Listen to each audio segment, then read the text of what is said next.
Hello, everyone, and welcome back to another Sarcasm City Sports Q&A, where we're going to discuss the fantastic GABBY striking again in the Champions League.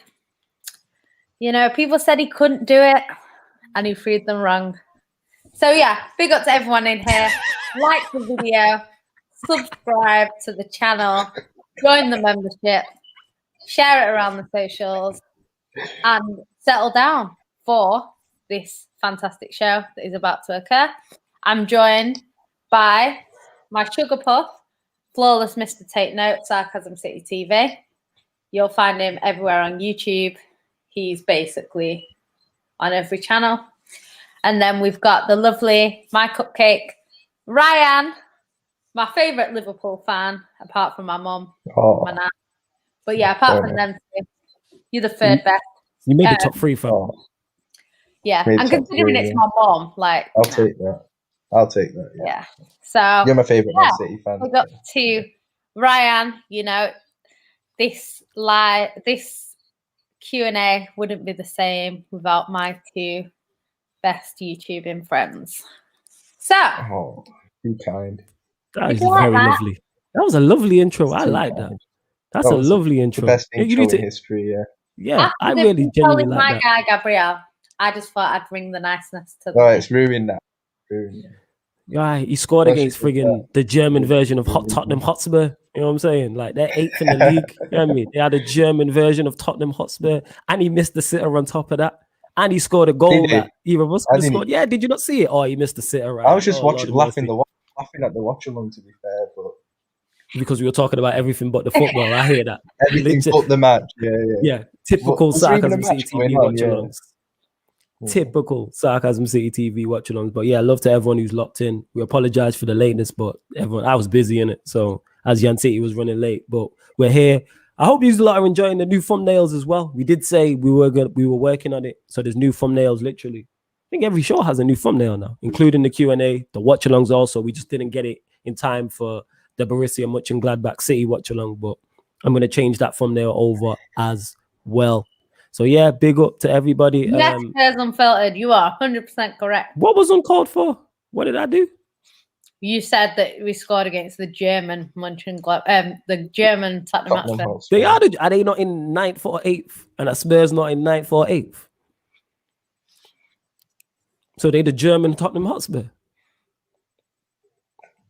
Am I lying? Someone tell me if I'm lying, innit? The silence is deafening. You know, crickets is deafening. They're not. They're a decent did you hear that silence? That's like the expectation level when Gabby's about to take a shot because no one thinks he's going to score. There's not even just silence.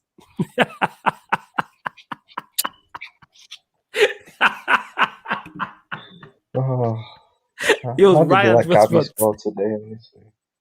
None of that today, guys. Anyway. Thanks for everyone in the comments. Zane, make sure you like the video. Zane says, big up the 2 goats. It's now 2. GABBY slander gets removed. I won't slander him. All right. Can I stay, please? Can I stay, please? Did you hear how he was pleading? Can I stay, please? Or Gando. Can I stay, please? Are you just going to let him laugh at me like that, Jan City? Huh? Yo, it's funny now, isn't it? When it's on me and that. When Gabby's getting slandered, it's not all well and good. But when it's me, it's fine, isn't it? If one of them has to get slandered, I prefer it to be you.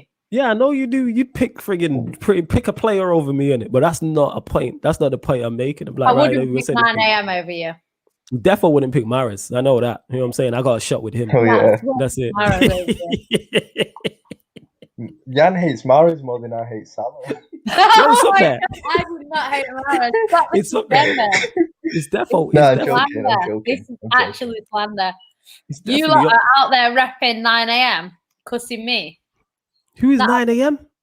Who's 9 AM? When did that become that's a terrible, I don't know who created that as his tag. I've never heard that. That's a terrible tag in it. I'm never calling him 9 AM. That is awful. Yeah. You know what I'm saying? Do you know what? This Liverpool fan so much noise.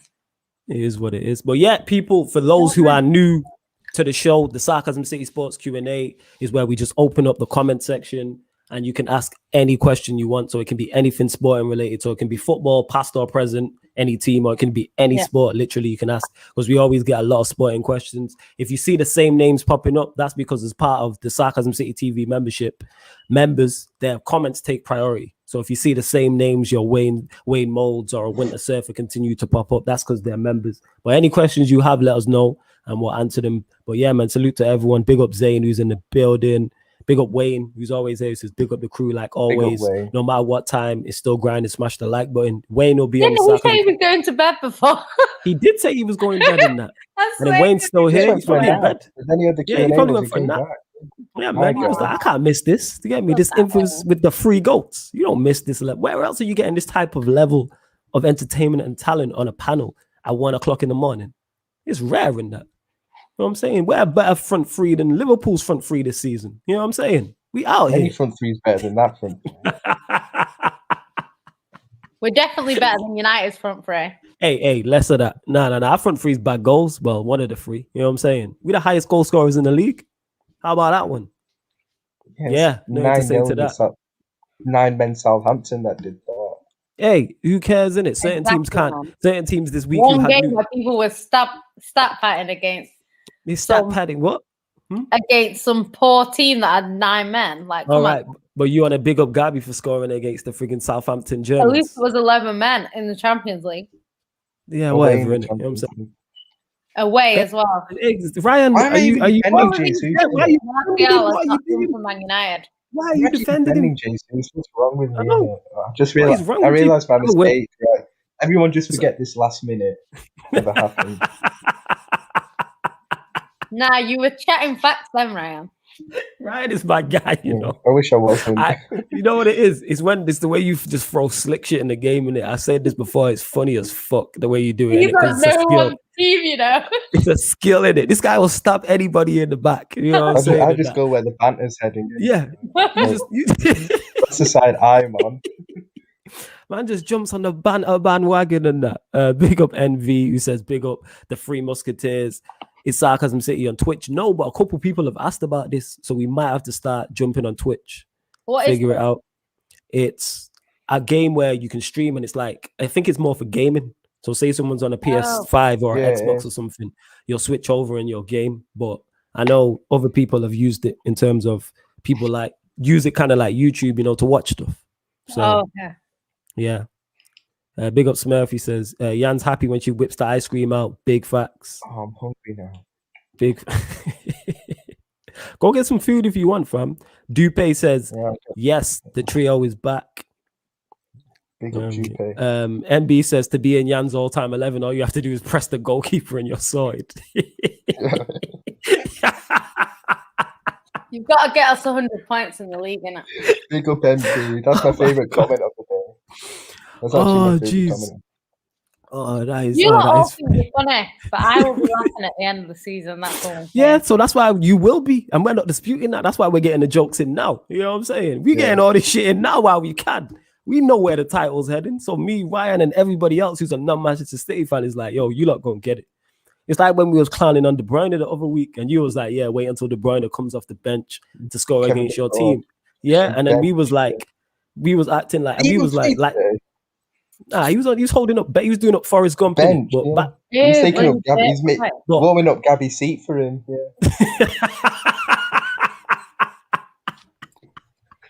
I wasn't even listening to that. So, you don't even go in no knockout rounds or nothing. I think City were better without De Bruyne. Wait, see how, I love how when it comes to Yan City, when it comes to City slander, she at my neck. Ryan says some shit, and you get me, she just lets it go past.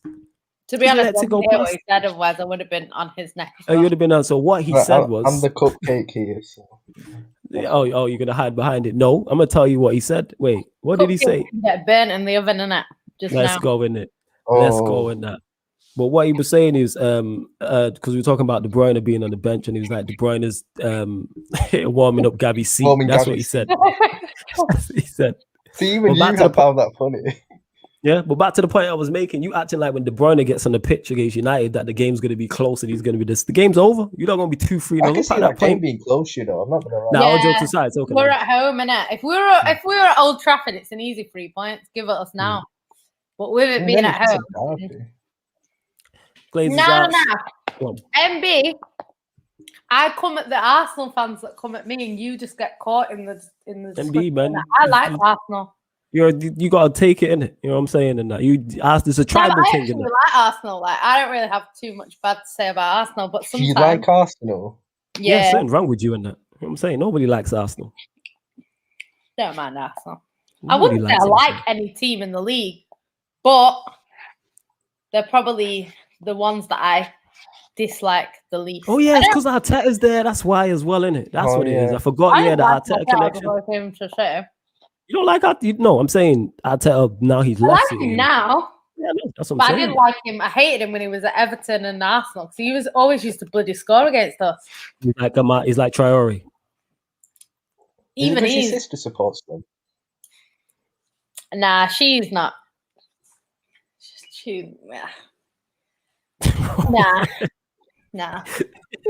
Nah.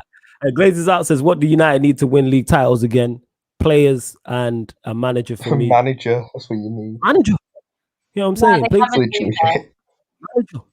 We do need a couple players, yes, but manager 1000%.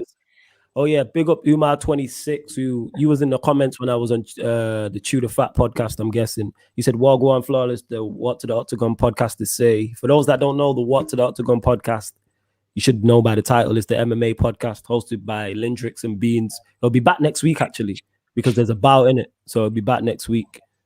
So yeah, make sure you check that out. Hashtag Free Mile. He's been detained all this time. Manchester United is his prison. Now, one matter. Yeah, where's Mbappe? Played. I think he had some off the field issues. That's why he wasn't about. Oh, right. That's why it was. Gabriel surfer. Big up for the super chat. Yeah, I'm not saying. For Yandinho. On the night that my special striker for my special club. Why did Aguero get on the pitch? Mazel. What happened? I missed that. Aguero pitch at the end, yeah. He did get on the pitch actually. Yeah, that's what I'm saying. But he didn't really do. He didn't have too long to impact the game, innit? He's the special striker. The special one that scored. What we call him, Bernardo Silva. I know he's played false 9. Is he a striker now? Is that what we're saying? Are we? Can I just say that Cancelo cross for that first goal? Fire! That guy's too good. I know, man. And he was playing on the bloody left, which is not his best position. Instead of that fraud Walker on the right. I don't. Do you know what? I don't. You don't mind like Kyle Walker. I thought Walker had a good game today. The thing is, though, is I don't like the fact that Cancelo, who is on fire, gets moved around for him, because I think out of the two of them, if anyone should have to adapt, it should be Walker to a different position because Cancelo is on fire. But that being said, Walker wouldn't work on the left, whereas Cancelo is good enough to work on the left. So I think that's why Walker can take up position bench as well. Then, like, if someone's better than him, then it doesn't mean you have to accommodate him. Like, yeah. Well, I think Pep prefers to play him. Zinchenko in the league, innit? So he'll play Zinchenko and Cancelo in the league, and then Walker maybe. But I don't know. I think Stones will obviously start our next game in the league with Diaz. Yeah. So. I agree.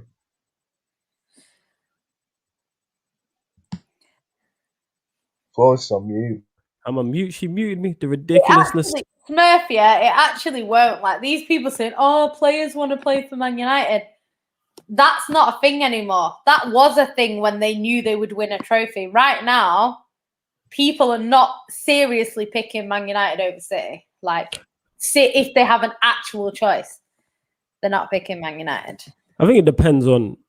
I get what you're saying, because United don't have the pull they have in terms of being clear. It depends on the player positions, all that type of stuff, who the manager is, etc. Yeah, obviously. If you know you're not going to start for City, you join United. But it's like years ago, people used to say, "Oh, why would they join City when they can join Man United?" And it was true. Like a lot of players joined Man United because they wanted to win stuff.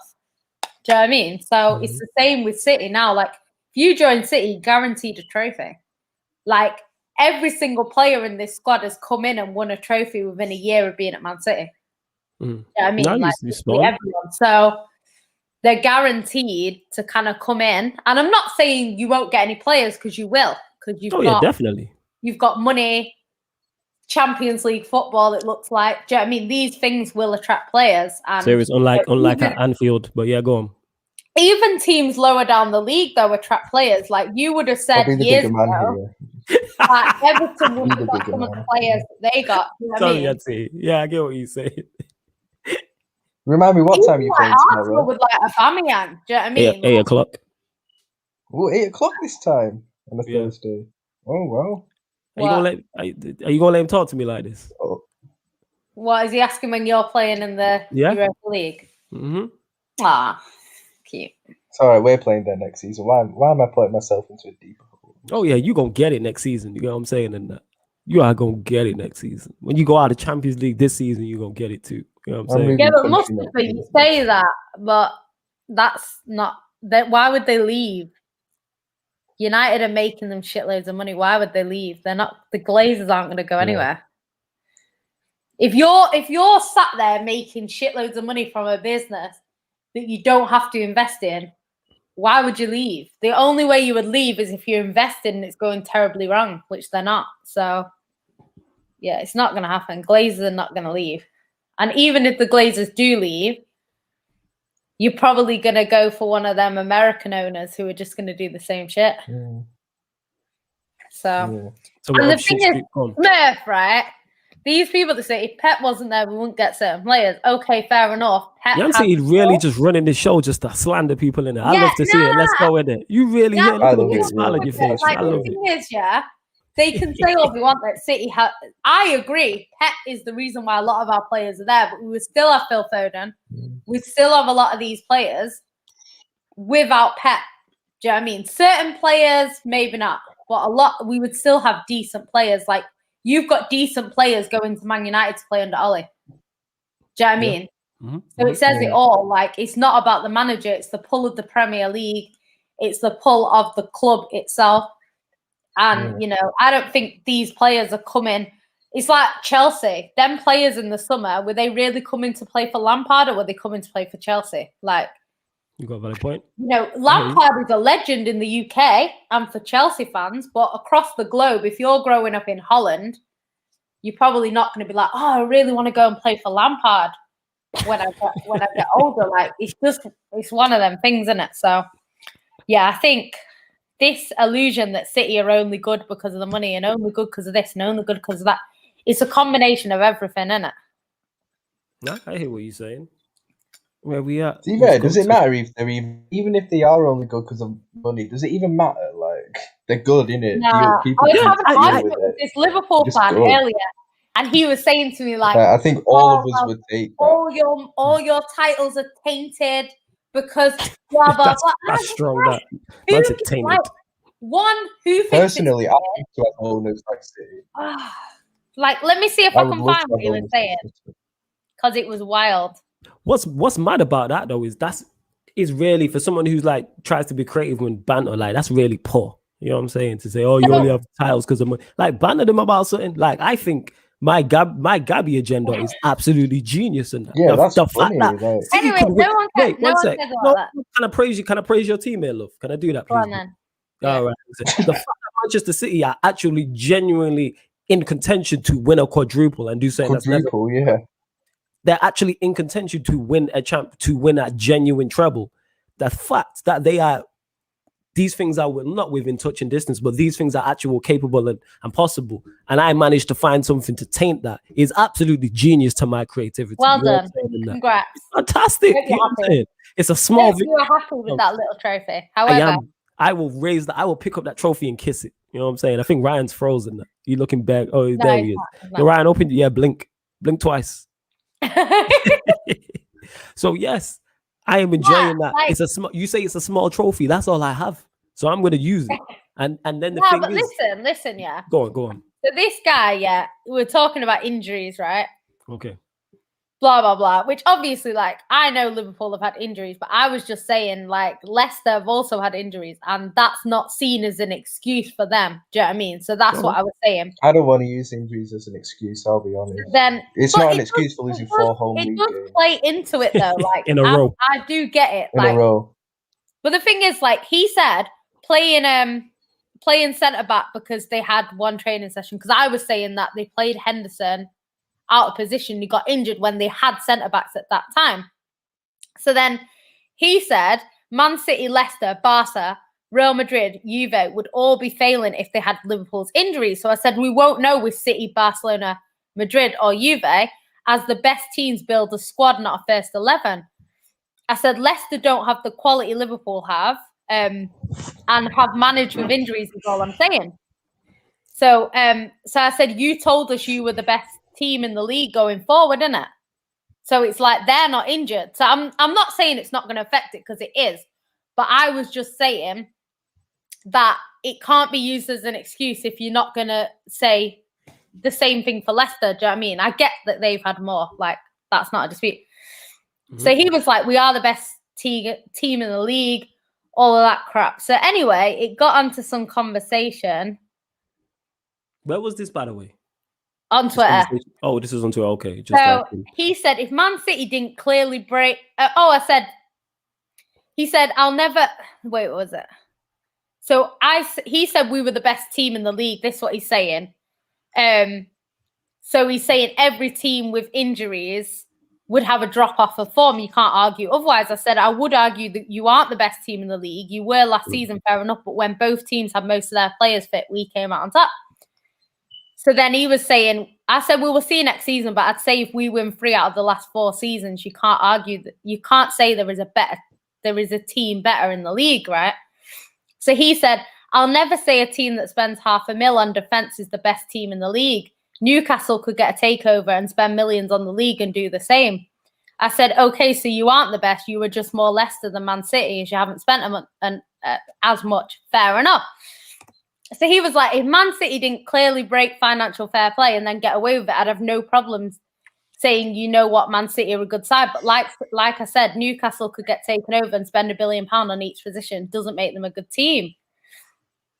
So then I was like, didn't your team break financial fair play? I said, you aren't the team to talk about it. We have seen United spend only 40 million less than City and are not close. So that's not true, but go off.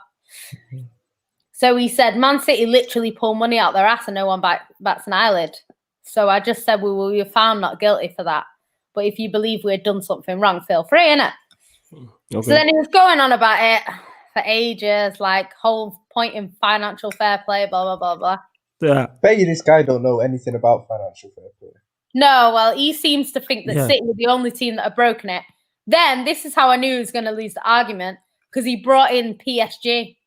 So I was like, PSG broke it as well. They got exactly the same fine as Man City. So they aren't the people to talk about. But yeah, all this stuff. So like, I was just like, at the end of the day, so then where is it? He said something like can't even find it. He said something like all of your titles are tainted anyway. That's mad, yo. That's a mad statement to make. That's mad. It's just like, it's mad. I can't even find it now. Maybe he deleted it. But yeah, he was just saying like all your titles are like tainted and I don't care if blah, blah, blah. And I'm like, well, to be honest, if we win a tainted title every year, I'll take it. Yeah, that's the whole point. Like, it's just one of them things. Like, it's like just this whole thing that, yeah, okay, City got money, right? Yes, they got money. Yes. But the thing is, at first, we were coming in, buying players, throwing a team together, trying to win. And sometimes it was working and sometimes it wasn't. What City are doing now is completely different. City are building a team for the future. Everything we do now has 5 years in the plans. We're not buying like someone at 32 to come in, play a season and then leave. Like City are buying a team that will build the thing. And all these people like glazed out saying Man City are bad for the balance of the Premier League. What you're forgetting is they're bad. Wait, hold up. You said they're bad. You said they're bad for the what? The balance of the Premier League. Oh, the balance. What do you mean by that? What you're forgetting is the Premier League was never balanced, because what happened is there was a bunch of teams who had a lot of money and everyone else had hardly any money. And what used to happen, the good old days, is that's like Man United, for example. Because he's a Man United fan, I'll use Man United as an example. What Man United used to do is they would win the league. Then say for example, this season, yeah,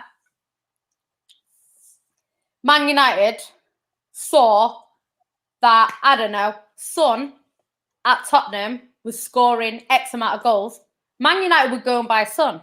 But Man United would be probably the only team, along with like Liverpool, that could afford Son. So they would buy Son.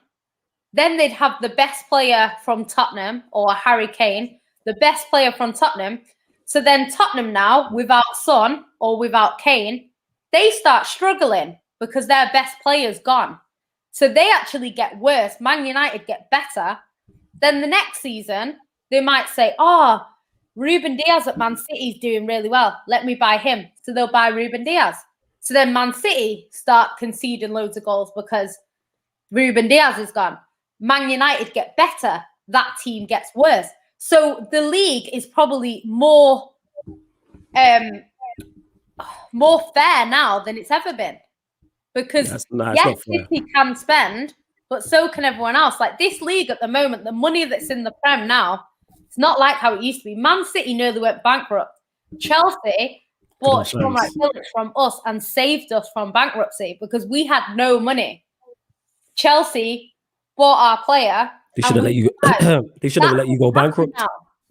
But that doesn't happen now. Like you're not going to get a team in this league that can't afford to buy a player. Yes, some teams have more money than others. So your Man Cities can buy Haaland. Maybe Brighton can't buy Haaland. But it's not like Brighton can't buy a decent striker. They can. It just might not be 100 million. It might be 30 mil. Do you know what I mean? But everybody can afford to buy players now. City couldn't afford to buy players not that long ago, before the takeover. So it's like people think it's unfair, but it's actually a lot more fair than it was in the days that Arsenal and Man United and Liverpool were dominating. It's actually a lot more fair. The reason why City get a lot of hate is just simply because of jealousy. That's literally it. It's just jealousy. Literally all of our clubs, me and Flawless, we take our clubs being run like City, having the money at the owners like that. I'd love to have owners like Man City. I'd love to have Man City's owners. Liverpool. I'd take them Arabs yesterday. You know what I'm saying? Yesterday, I would have took them Arabs in that. It's this whole we've earned our money, you haven't earned their money, right? Say, for example, I get what you're saying with that, but who gives a shit? I just want my team to be successful. I know you don't. Other fans, people gonna hate on success. Here's the thing, though, Yancy. Sorry to cut you off. If you would have had the Arabs come in and you weren't successful, you see these conversations that we be having and people like coming up with stuff. No one will be happy. People don't hate. People only hate on success. Yeah, like, the thing is, I've already said I get it. You legitimately can win in contention to win a treble or a quadruple. I'm still finding something to beat Manchester City with. Still. Is someone stealing my bin? One sec. Go make sure no one's stealing your bin. I'm still going to find, and I'm looking at you like you guys in the comments. Give me new stuff as well in it. I'm all here for slanders of all clubs in it. Manchester City, Arsenal, Arsenal are the top. Liverpool, add City in the mix. If you've got any Newcastle or Leeds United slander, bring that too. You know what I'm saying? Chelsea also was that because the Chelsea lot be saying a lot. So I need all the help I can get. So any slander you have, please let me know. Yeah, go on. Say what you're saying. The thing is, the thing that I was going to say before I forget, people talk about, we need to get Champions League football. Why do they need Champions League football? They need it to generate a lot of money. That's why. Yeah, but in terms of the club, the reason why people say top four is like a trophy is because the amount of money that is gained from going into Europe is a lot of money. So if you think about it, Man City finish in the top four pretty much every season, and we have done for a long time. That's money that we're generating. On top of that, we're winning trophies. We're not just getting into the Champions League. We're getting to the quarterfinals. even further before. These sorts of things, getting to finals of like the FA Cup, and I don't mean like the final, but getting to at least the quarters or the semis. All of this generates money. Then Man City, they're buying a lot of youth players, and then the youth players are like going out. So we're selling players, you know, not obviously our best players. We have sold Sane, a few others, like Angelino's gone now. Do you know what I mean? Like, we get money for these players and whatever. But it's like, we are generating money. So this whole argument that we spend what we earn and Man City don't is a load of bullshit. Because actually right now, you could argue that Man United have started earning a lot less than they used to earning. They used to winning the title or finishing second. They used to going in Europe and getting through till, you know, a decent stage in the competition. They used to get into cup finals. So they're actually earning less than they were before.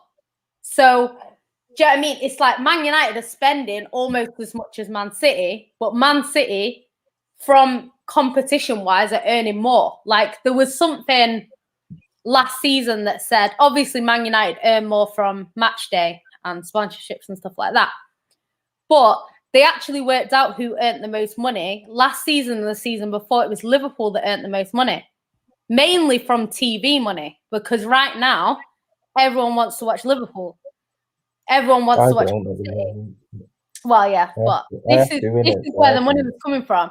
So Liverpool were the top earners, and I think it was Man City and Man United quite close behind. But it's like these people that say we don't earn any money is a lie. We earn a lot of money. The Arabs have not put their own money into the club. What people are arguing against is that these sponsorships like the Etihad, it's their money coming through, which is fair enough. But the thing is, it's like, whether it's their money or it's someone else's money, it's their business. If they want to invest in their own business, they can invest in their own business. And the thing is, the Etihad money is not bigger than what Man United are getting from Adidas. Do you know what I mean? Like, it's literally not much different. Do you know what I mean? But there's not a thing when it's Man United because it's, oh, we've earned this sponsorship through being good for 20 years or whatever. But it's like Man City have been good for the last 10 years. So if they not earned their sponsorship, do you know what I mean? It's just a load of bullshit. And like, I'm just tired of hearing it now. It's the same argument. I agree with you, Ryan. It is jealousy. And it's just like, at the end of the day, you know, if your club could be run by owners like Man City, you would take it because Man City are a very well-run club. So, 100%. Yeah, I don't know. I mean, it's like that guy who said, the Liverpool fan who said their titles are tainted, like, bloody hell. Like, well, this guy, like, that guy, if he really thinks that, he needs to like counselling or something in it because the titles are tainted. What? But the thing is, like, everyone, like, Arsenal fans want their owners out. Yeah. Man United fans want their owners out. Liverpool fans want their owners out. Tottenham fans want the owners out. The only club out of Chelsea, like, obviously Chelsea and Man City, the only teams that they don't want the owners out, and that's because the owners care about winning. Yeah. Yes. They care about the club. They care about the surrounding areas. Do you know what I mean? And they do things to help with that. You know what I mean? Hold up, Deviant. Shout out my boy Deviant. What was I snitching about? What was I snitching about? Oh, no, I think it was about Ryan before. Wait, Ryan, what? When did I snitch? Oh, was I just making I must have not heard it, and you said, oh, what he said was. Right, the GABBY thing. Why did the head wobble come into it? I don't never wobble my head like this. But pyramid scheme, says prize monies are pale in comparison to the revenue from TV rights and commercial income. Yeah, okay. So like I said, when they did a table of who earned the most from TV rights and stuff like that, Man United weren't at the top of that list. It was Liverpool and then Man City. So this is what I'm saying. When Man City are getting to Champions League, when they get through the group and they go to knockout rounds, they're on TV. They're getting money for that, home and away, 2 legs. When they get into a Carabao Cup final, they're on TV for every single round, or maybe not every single round, but when they get to the latter stages, they're on TV. So they're getting TV money. Do you know what I mean? So this is the thing. You can't say Man United earn their own money and then say Man City don't. It's bullshit. You can say, yeah, you earned loads of money previously, for winning titles, but when was the last time you won a title? Do you know what I mean? It's clearly not where the most of the money comes from. Otherwise, you wouldn't be spending. Big up NB. Yo, get the likes up. That's what we're here for you to get. This is therapy settings, isn't it? We've had Ryan have a rant, get shit off his chest. I've had rants and get shit off my chest. It's not a rant, it's a football rant, actually. Hey, yours you don't know about your team, innit? I'm actually glad that your team's successful, so it's just this is a place, Sarcasm City, where you can get things off your chest. Like I said, I've been on here, and I think it was 2 weeks ago, I was hot. I can't remember what it was, but I was fuming. You know what I'm saying? Like, for a whole 2 days, I can't remember what game it was. Ollie wasn't it? Probably Ollie had done some stupidness. Ollie had done something like this guy's bro. I told you that draw against West Brom. Was it a draw against? Well, my head was hot. It was the draw against West Brom and Ryan's loss against Everton. I was hot. And City went and beat Arsenal, and then we had a Q&A. Look how happy she is. But yeah, MB says, flawless. What were your thoughts? You know what I'm happy about, right? The Q&A on Sunday, it comes just after we'll lose to Sheffield United on Sunday night, and the Q&A is literally just after. So I get my therapy session instantly. So yeah, you know what? Pyramid scheme, yeah. You don't know what you're talking about, so there's no point in having this conversation. All I'm saying is, if you knew that saying it's owned by the Saudi is basically like saying the Glazers are from Scotland. It's not even the same country. So they're not owned by the Saudis. The Etihad is owned by the Etihad company who are in Abu Dhabi, and it's not. I don't know. That's cool. The only time I ever bring it's not Saudi Arabia. Saudi Arabia is the people that were trying to buy Newcastle. They're Saudis. Thank God they didn't do that. Jesus. And it's the same with this Arsenal nonsense. The last thing I need in my life, the footballing gods really don't like me. Why would you have all these clubs taking over? Like, what did I do to deserve this? The thing is, this is the thing, because this whole illusion. I didn't deserve. Like, go take Man over. United are the biggest, because Man United are the biggest club in the world. Why would the Glazers sell? You're not going to sell. If you've got the hottest girl in the world, you're not going to break up with her. Do you know what I mean? And if she's making you happy, why? You're not going to say, I've got the best looking girl in the world. She's making me happy. Let me break up with her. You're not going to do that. So as long as, this whole Man United are the best. So all the fans that are coming in here saying, City are just lucky because you're not helping yourselves, because all you're doing is telling the owners, stay right where you are, because Man City are financially doping. So you're not supposed to compete with them. So it means that the club is now, the club is basically sat there thinking, well, Man City are financially doping, so we don't have to spend our money. And that's what's happening. And to be fair, they do invest in your club, but they're not investing properly. They're investing. Mess from top to bottom. Go on, Ryan. What was you going to say before I get to this question? This is a good question. The only time I literally ever bring money in, the money factor in with City, is when I compare Pep and Klopp. That's literally the only time I actually bring the money thing in, because obviously when you're comparing those two, I think you have to mention that Klopp has had to spend so much less money and has had much less resources than what Pep has, and that does play a fact. But when people come out and say, "Oh, City's titles are tainted" and all that crap, that's when it goes come back. Wait, hold on. Wait, what are you gonna say? Just be more just shout me. If you want to go at City, just DM me, and together we'll come up with something that's funny and creative and better than that. You get what I'm saying? We'll go in on GABBY or something just throw it. You don't even have to. Hatred of Mahrez or something. Yeah, exactly. See that? This is why Ryan's on the show. You get what I'm saying, and that because this is the thing, though. Two things together, literally. That's what it is. This is the thing. The league. The only way that the league would be fair is if every club had exactly the same amount of money to spend per transfer window, and you could go and buy. Excuse me. Bless you. Yeah, excuse me. If every single club in the league had the same amount of money and every squad cost exactly the same, that's the only way it can be equal. It's never been like that. It never has. Do you know what I mean? When Man United used to have the most expensive squad in the league and Man City hardly spent any money, we weren't going, oh, Man United only won the league because they spent more than City. That wasn't the reason why you won the league, because you spent more money than us. You were better than us. You had a better equipped squad. Do you know what I mean? And you were on a different level to us in terms of where you were in the league. And a lot of that was because you had a better manager. You had a better team. You had more players. You had this, that, the other. So it's like, it's one of them things. And financial fair play that people claim has been brought in to make it fair is complete bullshit. It's not coming to make it fair. It's coming to keep the top teams at the top and keep everyone else well away from them. Hey, so this whole thing about, oh, it's not fair, it's not fair. It is fair, because this has always happened. This thing that City and Chelsea are doing isn't new. It's been happening. Look at the history of Liverpool. Look at the history of Man United. There's been times where you've been struggling, someone's come in with a financial injection and it's boosted you on and you've gone on to win trophies. The only difference between Man City and a lot of the investments is nowadays the money is a lot bigger. So the money put into City was a lot more than what would have been put into United back then. But what was needed back then is completely different to what's needed now. If someone comes and puts 2 million into Man City, we're not winning anything. But put 2 million into Man United, you're getting half a team.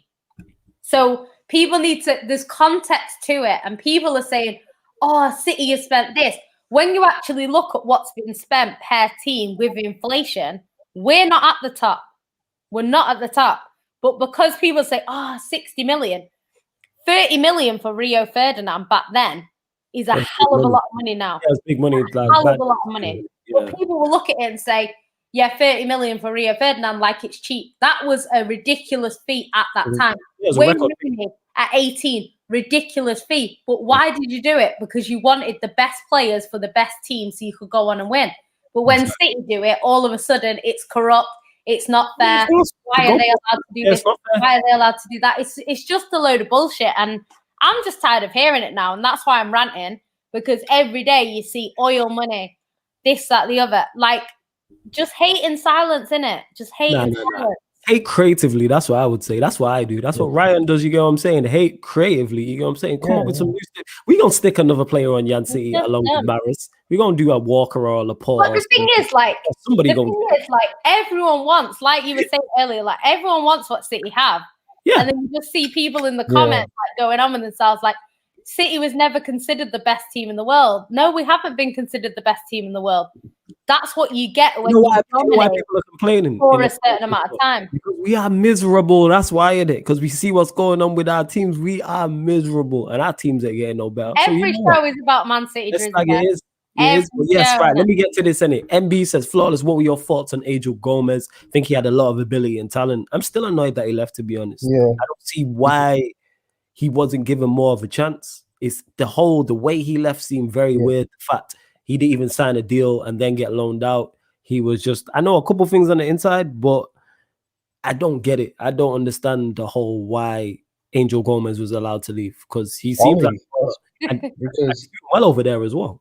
So that's kind of what I know, like, growing up, obviously, in Manchester, I know, like, a few people who, you know, played in, like, academies and stuff and, like, played against Angel Gomez.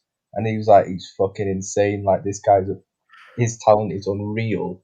And yet he didn't even get a chance at United, and Dan James got to stay. Like, this is what annoys me about British football, because, yeah, it happened to United, but it's like, it's like these actual talented, these technical footballers like Angel Gomez aren't even getting a chance and have to move abroad to get their chance.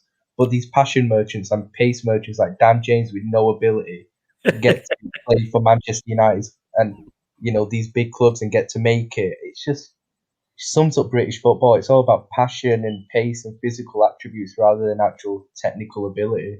It annoys me genuinely. Like, it actually upsets me, because I know I've grown up with people who, like, are much more talented than Dan James, have more ability in their little toe than what Dan James has in his whole body, and you know, didn't make it. So it actually annoys me. That's the thing.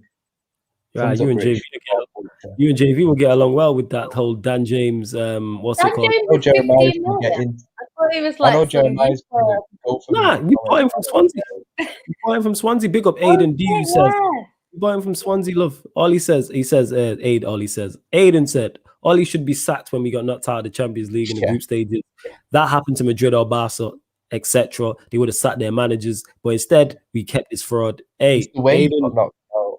Yes. Aiden, I hear what you're saying, and that people showing Jan love saying Jan speaking facts, blah blah blah. Smurfs, even if people said I'm chatting shit, I wouldn't care, you know. Yeah, I know you wouldn't care. We never chat shit. I like talking for the sake of talking, innit? We know in it. Trust me. We are fully aware. You know what I'm saying? I am fully aware. We talk on a regular basis. I know in it. You know what I'm saying? But I still love you regardless. Flawless, put the weed down, bro. You're sounding like a City fan. Nah, it's just facts. Like I said, I can mix the banter with the seriousness. Do I believe they'll win the Champions League? No. Can I see him doing another domestic treble? Absolutely. I don't want these winning another domestic treble. You know what I'm saying? Because then they're finding it really hard to think of creative new ways to slander them, you know what I'm saying? And that, like, it's really tough. But you know what? We're going to keep this rolling. Emmanuel says, I'm driving and watching right now. Yeah, I hope you're listening. Keep your eyes on the road, but I appreciate it.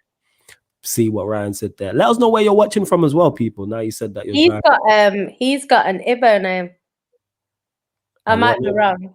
You know, Nigeria, but okay. Igbo, like not Yoruba. Okay. That's why I said Jeremiah on it. Hey, Jeremiah is gonna ride this Ollie thing till the wheels fall off. I respect it. You know what I'm saying? I wish, you know what? I actually wish, like, the way Jeremiah is to United, I wish I could be like that way towards Liverpool. You know, have that much positivity. Like, yeah, man. I just wish I'd be like that towards Liverpool, but I can't. And it just annoy me. Big up Wayne, who says, yes, guys, the panel of Sugar Puff, Cupcake, and Jan putting content up anytime, anyway. Smash the like button. My guy, big up every time. Like I said, you're catching me on Sunday. Continue to get your questions in as well if you're new. You can ask any question. It don't have to be football, but it can be football, past or present, or any sport. Get your questions in. I'm just trying to see what questions we got. Hopefully, Wayne will be on here cussing you after Chelsea beat United. Yeah. Hey, Ryan, I can't. You know what? You finding me tough to like you, you know. I swear down, fam. You know what I'm saying? You acting up on that, fam. You know what I'm saying? Jan City just rearranging herself. Rearranging a seating position, I should say. And that sounded wild. Rearranging a seating position. Here we go. Glazers out said the three clubs which should be winning the league based on resources: City, United, and Chelsea. I hear that. Yeah, I agree. I hear that. Big up this is the argument that I have, though, because like if the league was all about whoever has the most money wins, it would be the same order every time. Like money on its own doesn't win you titles.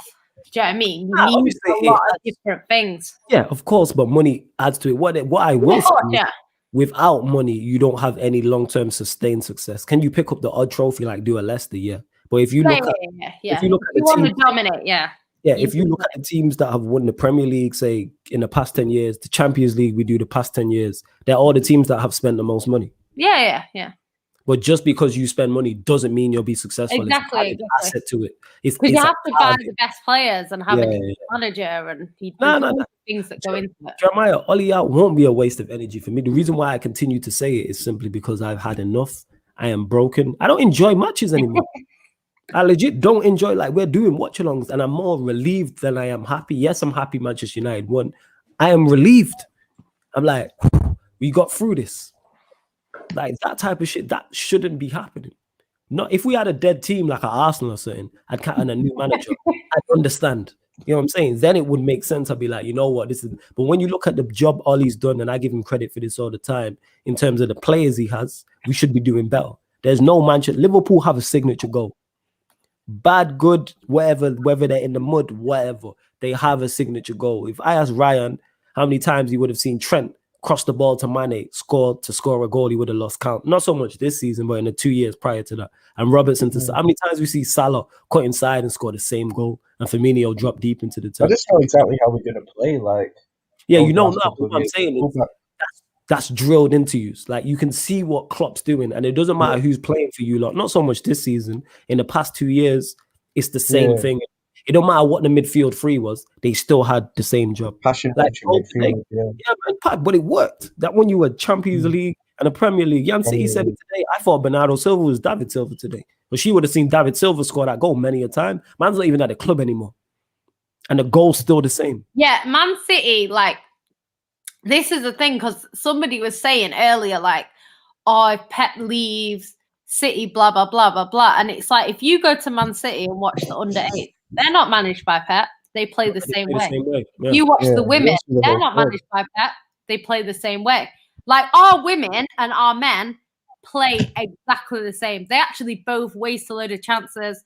They're both not clinical enough. It's mad. The female team has a GABBY Jesus as well. Mad thing. Yeah, I'm gonna find out her name. They trust the keeper as well. Ryan, told you, I warned him. Yeah, so it's one of them things, isn't it? Like, but yeah, like, they play the same way, and this is why, regardless of when Pep leaves, the club will still play similar. It's like they used to be like the Arsenal way under Wenger.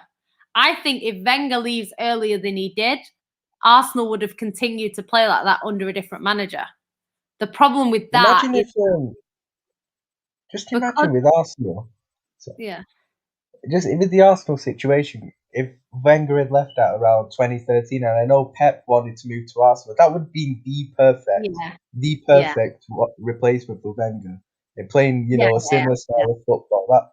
I don't know how Arsenal just didn't tell Wenger to go and get Pep. Is, even if it wasn't Pep, like, even if you got a manager that still wanted to play that, I think if Wenger leaves earlier, and I mean earlier, like, say he won his last league in 2004, or was it 6? Yeah, 4. So if he'd have left in 2008, I think at that point, obviously you wouldn't have got Pep because Pep wasn't proven at that stage, but they could have got a manager in then that probably, with the players they had at that time, would have probably played the same way and built a completely different kind of winning thing. It's kind of like Chelsea. Like, Chelsea have had different managers, but they've come in and won things. Yeah. I think it would have been like that for Arsenal. But because he stayed so long, by the time he left, a lot of the players were not good enough. And then, like, Arteta and Emery and everyone that's been in since, has got these dead not really been able to do much with that Arsenal team. Yeah, just had ballers in that. If they inherited like a young Fabregas, like a Nasri, I get what you said. Manager inherited them players, and they're like, that's even after 2008. That's like 2010, 11, 12. Like, if they inherited them earlier, if Wenger left earlier and someone inherits them, I think it goes very differently for Arsenal. Yeah, I agree. I honestly think it does. I hear you. Glazers out also says flawless. I'm not even mad at Ollie. I'm just done with Woodward and Glazers. Nothing will change for me. I'm done with them all. We gotta press a reset button. We gotta throw the club in the bin and start again. We gotta unplug it and plug this club back in. That's exactly what we need to do. I'm with you. Just because you hear me scream Ollie out doesn't mean I'm not. I'm Glazers out. I'm Woodward out. But that being said, even with those, the board we have in charge, they don't set the tactics. They're not on the training pitch. I don't see Malcolm Glazer and them man pulling up and doing training. Like, no, we should have a set system. I'm saying that's all I'm asking. I'm asking for the bare minimum, just a way of play. How does me on Sarcasm City TV from home running this channel have more of a system and a plan than big old man? We have a plan on here. You know what I'm saying? Obviously, it goes wild, but we have, all right, we're gonna do shows on Wednesdays and Sundays at nighttime. That's something. Manchester United don't even have that. Like, Saeed called it when he said it. Ollie gonna freestyle. That's what we do. We don't rehearse shit. We just go and freestyle. We get on stage and we freestyle. You know what I'm saying? We don't have no dance moves, nothing in it. It's whatever we want to do in it. We might Millie rock. We might shmoney dance free. I'm glad Bobby Schmurder's free. We might do the nay. We might start breakdancing. You never know what's gonna happen. I feel like Ollie's that guy. Do you know when, like, we were younger and we'd play for a football team, we were like little kids, and the manager, like, would be a parent and he'd tell us before the game, like, just go out there and have fun. I feel like that's Ollie. Like, genuinely. I feel like he just tells his players. Go enjoy yourself, guys. Yeah, it's cardio, like Todd says, it's cardio and vibes in it. Musavir says, you reckon United can win the Europa? We have a chance, yes. Do I believe we will? No, but we have a chance. This comment, right? Pep would not have won titles. Pep, all-time great manager. Pep is given the best platform to succeed than any other manager ever. The funny thing is, when it comes to football players, people don't want to, like, the thing is with Pep is Pep came in to his first job at Barca B, right? When he was at Barcelona's B team, they got relegated, right, to the lower league. I think they were like in the 4th tier or whatever. They got relegated. Pep came in and got them promoted to the next, to win that title, whatever, to get up to the next, to where they've been before. Yeah, I'm not really interested, but yeah, like he did that. That's a compliment. Sorry to cut you off. That's a compliment. That's one of the goals. I know. Like, you know what I'm saying, put some respect on his name. That's a goal right there. Okay. Go on, love. Cool. Excellent. So yeah, like this is the thing. Like he got the job for Barcelona's first team because he proved that he was a good manager at the lower level, right? So he got the Barcelona job. He succeeded at Barcelona, won everything there was to win. So then he got the Bayern Munich job. He went to Bayern Munich. He was successful there. Okay, he didn't win the Champions League, but he won everything else. Then he left there, joined Man City. He's been successful at Man City. So why would, yes, he's been given the best platform to succeed on, but that's because he's proven that that's his level. His level is the very top. But it's funny because when we talk about Cristiano Ronaldo or Messi, we don't say, oh, they were given the best teams to succeed in. Cristiano Ronaldo went to a very good Man United team that he helped win things. Then he went to Real Madrid, who were obviously one of the best teams in the world. Then he joined Juventus, who were also one of the best. But I wouldn't discredit what he's done because he was at the best teams. I don't need him to join Wigan to prove to me that he's a good footballer, because you can see he's a good footballer. Do you know what I mean? I don't need Messi to join Burnley to show me that he's the best player in the world. Can he do it on a cold Tuesday night at Turf Moor, though? That's different still. I'm not sure about that. Can he do it on a cold Tuesday night at Turf Moor? That's different. That's levels. You know what I'm saying? Of course he can. That's levels. You can do it at Old Trafford at against Man United. He can do it in a final against Man United when he was like 19 or however old he was.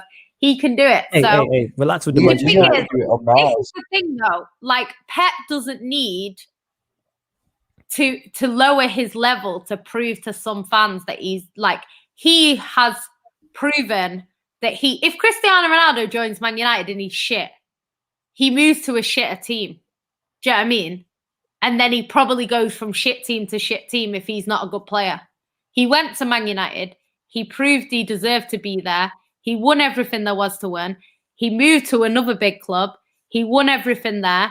And then he moved to Juventus. If he wins everything there, he'll probably retire, to be fair. He will. Go shit. But the thing is, he doesn't need to join a smaller club so we know he's a good player. So I just don't get this whole thing with a manager that they have to manage someone shit to get ratings. It just makes no sense. It makes no sense. And Jose Mourinho won the Champions League at Porto, but he probably wouldn't go from Chelsea to Porto.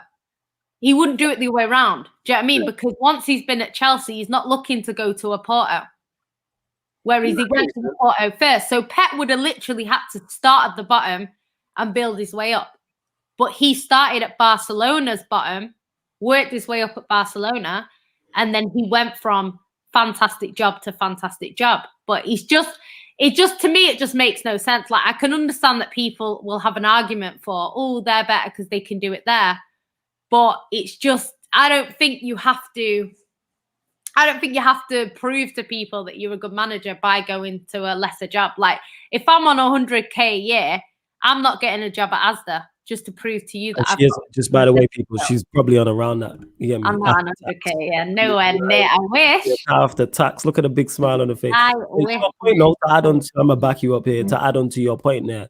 Yeah, it's not Pep's fault that he was given the best possible platform. Again, it's a lazy argument.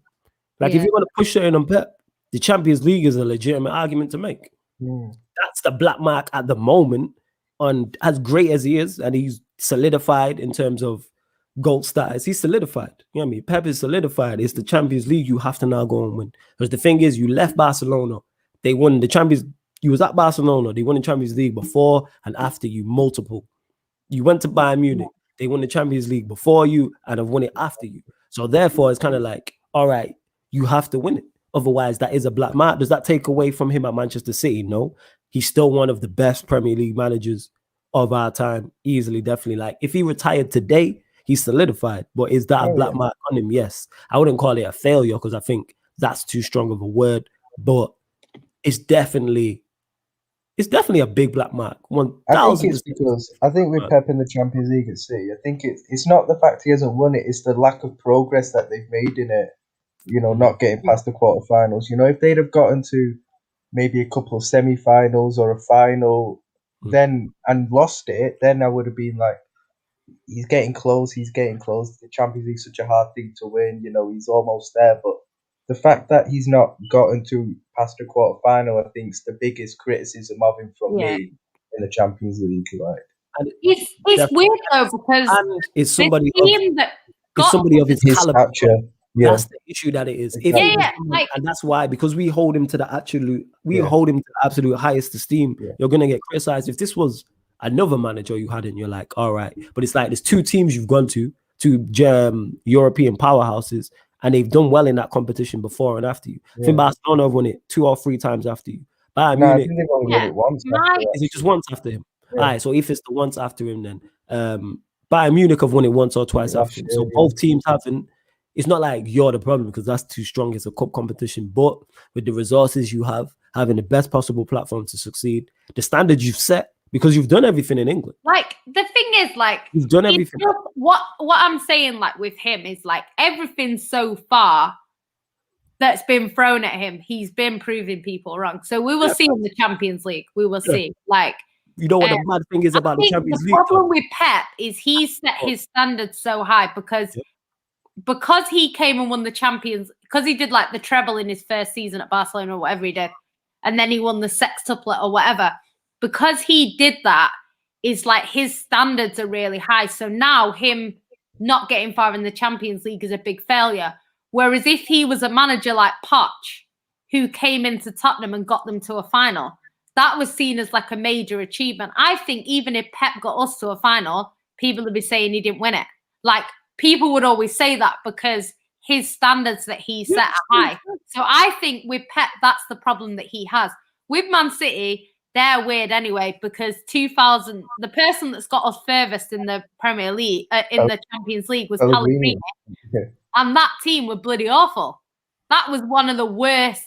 So basically what you're saying is Pellegrini over Pep in the Champions League for City. I hear you. God, they were awful. Like, that was... That's what she's saying, people. You lot heard it here first. Was the most awful knockout ever, right? The first leg was 0-0. The second leg was 1-0 Madrid. Yeah, 1-0 Madrid, isn't it? Yeah. 0 shots on target by Real Madrid. 0 shots on target by Man City. It was a Man City own goal. Oh, it was tragic. At the Bernabeu, 0 shots on target. They went on and won it. Like, it's mad.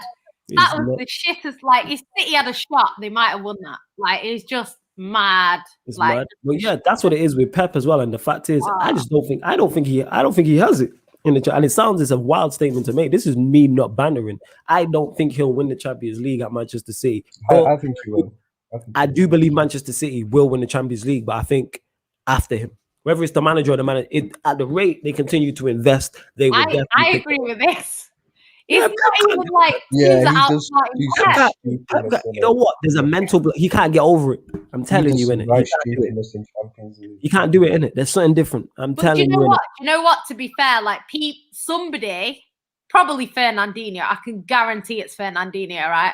They pulled him up about it because apparently he said this year like he's going to keep it normal. And if you saw the performance today from Man City, there wasn't that much different from how we play in the Prem against Arsenal. So I think he is learning from his mistakes. We'll see how far we get. Wait until the pressure's on. No, I know that. But like, the thing is, Pep's already proven that he can deal under pressure. Like, he's been under pressure at Man City before, and he's come out all right. Oh, he'll be fine in terms of. The thing is with the Champions League is it's not when the pressure's on. When the pressure's on, like we've got a Real Madrid, we're fine. When we play Leon, the pressure's off because it's only Leon. We struggle. So I actually prefer City under pressure.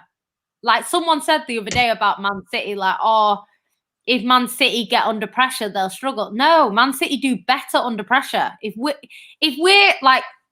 we stay 10 points clear, Man City will drop more points than if Man United's if we go say 15 points clear, Man City will drop more points than we will if it stays kind of close. Because when the pressure's on, City actually do better. So I'm hoping in the Champions League that we just stick to how we play and obviously concede less than we've been conceding in previous years. I think we've got a chance. I think we'll go to a final and win it straight away. I don't think PSG are interesting because PSG never even got to a semi-final. They were even worse than City. Like, we'd been to a semi-final. They hadn't. They were straight from the getting kicked out of the quarters every year to going straight through to the final. So Man City might be like that. They might go from not getting near to getting right to the end. Like, who knows? But I feel like I always say, a lot of teams get to a final and lose before they win. So we just need to get there. We just need to get there. And then it's progress, like Ryan said, progress. And then we can move on from that and hopefully go and win it. I just don't want to do a Tottenham, no offense to the Tottenham fans, but I don't want to get to a final and then we don't see it again. Like, I don't want to do that. Like, I want to actually get there consistently so we're the team to beat in the Champions League. That's what I want to be. Because right now we're not. To what you said, the reason why I don't, when you talk about your Leons and other teams like that, there's a different pressure. When you're the clear favorites in a knockout tie, that's added pressure. That's favorite pressure. If they're playing, said Ultra Farisi and said we've been cursed. you lot will win it. I'm telling you now, you lot will win it. Like, but one PSG will win it. PSG, definitely. Right? As They'll much as PSG fans want to banter Man City, like, we're the same in the Champions League. We've either been unlucky or just done stupidness to go out because they're just as bad as City. Obviously we got to a final. Yeah, man. Thomas, I keep saying this. They've got a good chance of winning it this season. It was Thomas Tax in it, but with the Manchester City, if you come up against the PSG or Bayern Munich, if you go out to them, it's not embarrassing like that. So the pressure. But we probably wouldn't. That's the stupid thing. Maybe or maybe not, but when you play confidence, a Mönchengladbach or a Lyon or one of these teams, a Leipzig, where you are the clear favorites, the pressure different. It was me who made it. Go on, Ryan. Go. I do think last year, if the Champions League was over 2 legs, I do think City would have got through against Lyon. Yeah. Shoulda, coulda, didn't. You know what I'm saying? Nah, because to be honest, the only reason why they scored 3 goals is because we were going for the winner. And Sterling did his Gabby Jesus impression. That's what he did. Did his Gabby Jesus impression, in it? Gabby Sterling and that. You know what I'm saying? Jeremiah still believing he's going to deliver. Oh, Jeremiah, please let me know. Jeremiah, I understand you want to see United win a league title. You're not seeing I'm older than you, so I've seen United win multiple league titles. I want to see it. But I'm telling you this now. It's the hope. People say it's the hope that kills you. It's a wrap. Then we're not winning no league title under this manager. We're not catching City. We might win the FA Cup. We might win the Europa League. I think we'll finish in the top 4. Until this manager. Go on, Ryan. Go. You know what, Man United and Liverpool's best chance of winning the league next season or the season after could be new manager. No. Well, with United, but and new players for us. But it could be Pep winning the Champions League this season and leaving, because I do think if Pep wins the Champions League, he's gone. He goes then, because I think he's like, I've done everything I can. What else have I got to do? I do think as soon as Champions League, he just jets. So I think if they win it this season and he goes in the summer, that could be Liverpool, Man United's best chance to win a league title with City not having Pep in charge. I still think City will be up there challenging even after Pep because the infrastructure is there. Do you know what it is with City? City tend to before 2017-18, we would win a league title and then the next season have a complete drop off. So we'd win it, then have a drop off, then come back, win it, then have a drop off. That sort of thing. That's what we would do. And obviously when Pep came, Pep's different. So Pep wants to win every single year.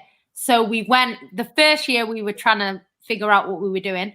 The second year we went for it, won it. The third year we went for it again, won it. Then we had a drop off. like last season, like as much as, you know, Liverpool were great, City weren't great at the same time. This season, we kind of got ourselves into gear and looked like we could win it again. So next season, they're either going to go for it again like we did before, or they'll drop off again. So there is a chance that like a Man United could go and win it. But the thing is, like, it's just, there's so many teams, because Liverpool are going to be fighting next year. Like, Liverpool are not going to not turn up next year. Like, it's not going to happen. Liverpool going to bounce back. Liverpool will do what? Liverpool will do what? Get their title back. Because now they've won it, they're going to want it back. Yeah, Liverpool will do what City did. The way City fell off last year is how Liverpool have fallen off this year. And there are two managers. But City weren't in bloody outside the top four. City was still the best of the rest after Liverpool comfortably. We're like 6th place. Like, nah, I don't see us winning the league for another. I'm not saying you're winning. What I'm saying is you're going to be in the conversation. Klopp's already planning. I'm not saying you'll win it, but you're definitely in the conversation. I don't think Klopp's going to go back to rebuild this team. He will. Klopp will be. Klopp will have a plan. Definitely without question. Will the owners, that's the thing. Yeah, he'll make it work. It's Klopp. Big up Indiana in the comments. Indiana, my guy. Big up Indiana every time. Make sure you subscribe to Indiana, the first XI in that. Make sure you subscribe. If we don't get Haaland ain't coming to Manchester, innit? So I'm gonna be watching it. You lot be keep bigging up this guy. I'm watching this guy closely in the knockouts of the Champions League, innit? Because you lot keep quality, man. I'm just saying I'm reserving judgment. I'm not saying you're wrong. I'm just saying I keep hearing this and that, and you man are putting him in conversations with my guy Killian, and that is different. Ryan, don't fall for the bait. Man. Ryan, don't fall for the bait. Don't fall for the bait. Thing is with Salah, I want to be wrong about Salah. I want to rate him, but I just don't rate him. So I want to rate him, I just don't. So of course I'd rather win the league and UCL. 100%. I'd rather that. Do you know what? It's funny because Ultra Parisian, like, he's a PSG fan, and he's like City fans in the way he talks about PSG. Like, it's mad. I feel like, oh my God, he says Haaland is better than Mbappe. You can't say that as a PSG fan. How did Haaland get in the conversation with, like, let's have this out right now. What did Haaland do? No. Let me land here, innit? What did Haaland do to get in the conversation with Mbappe? Apart from have half a season with Dortmund. Are we praising him? He's a very good player, but he's nowhere near Mbappe. Like, what did he do? I just don't know what I missed. I must have blinked and missed this, innit? Yeah, me. Someone give me the Men in Black at the age of 22, except for the Champions League. I'm waiting to see this. What did he do that made him this guy in it, where he's in the conversation to be the next best? You know what I'm saying? In that, like, do you know what? Like, the thing is, the whole Mbappe Haaland thing is a little bit. I can't believe it's a conversation. How is this even a conversation? But the thing is, people aren't actually saying he's better than Mbappe, apart from Ultra Parisian, who's a PSG fan. But in general, people aren't saying they're better. They're just saying that these two are going to be the next two players. Who knows? One of them might drop off. They might both drop off. Who knows? All I would say is that Haaland's numbers at the moment are unreal. So he's been put in that conversation because he's got something like 30. I don't know. Let me see what his stats are. His stats are crazy. Like, forget the stats. I'm looking at it like, yo, what game or games has he? He's not even had a full season at Dortmund yet, and people are talking about him. Yeah, he's the next guy to take football forward type of thing. I'm like, what? He says Haaland attracts goals, Mbappe doesn't. He multiplies them. But yeah, like, one step before you continue, Rowan. That's what I'm saying is, if you listen to what I said, I'm not saying you lot are wrong on him. I'm saying I'm reserving judgment because I've seen him a lot. One, and then the second thing is I'm asking is, what has he done to put him in that conversation? Mbappe's done things to put him in that conversation. From when he burst into the scene with Monaco. Do Do you know what? He's done things. What has Haaland done? With Mbappe, like Mbappe might have completed football soon, like Ryan says. Like, so it's a little bit different. Like, who knows? He might stay at that level for the whole of his career, or he might win the Champions League and be like, I've won everything. Hold up. Let me pull up this guy because people talking numbers. All right, here we go. Let's see what's going on in it. The reason why I want Haaland is like, I feel like in our squad, Haaland is what we need. We need someone that's there to tap the ball in. Yeah, like, he's a prolific. I can see it. He's got the play. Like, we have the rest of the squad. We need a striker, like a traditional striker that's going to score goals. And from what I've seen of Haaland, he's very clinical. So that's why I like him. Like Mbappe as a player, great. But we have a lot of players who can create goals the way Mbappe can create goals. I get what you're saying because he's a quality finisher. Just to go to Rome, you're saying he's a finisher. I'm just looking at this guy's. He's not even had 40 games for Dortmund, and you lot are crowning him. That's what I'm saying. He's only had 30. I'm watching it. 32 league games. Carl in the comments. He said big him up. Pep doesn't like the one hands. Pep doesn't. He's had 32 appearances for Dortmund in Bundesliga. 32. And you lot are crowning him. That's been like a year. That's not even a full Premier League season. Yeah. And people are putting him in this like, yo, you're the next guy. To me, that's just can be very premature, is what I'm saying. 32.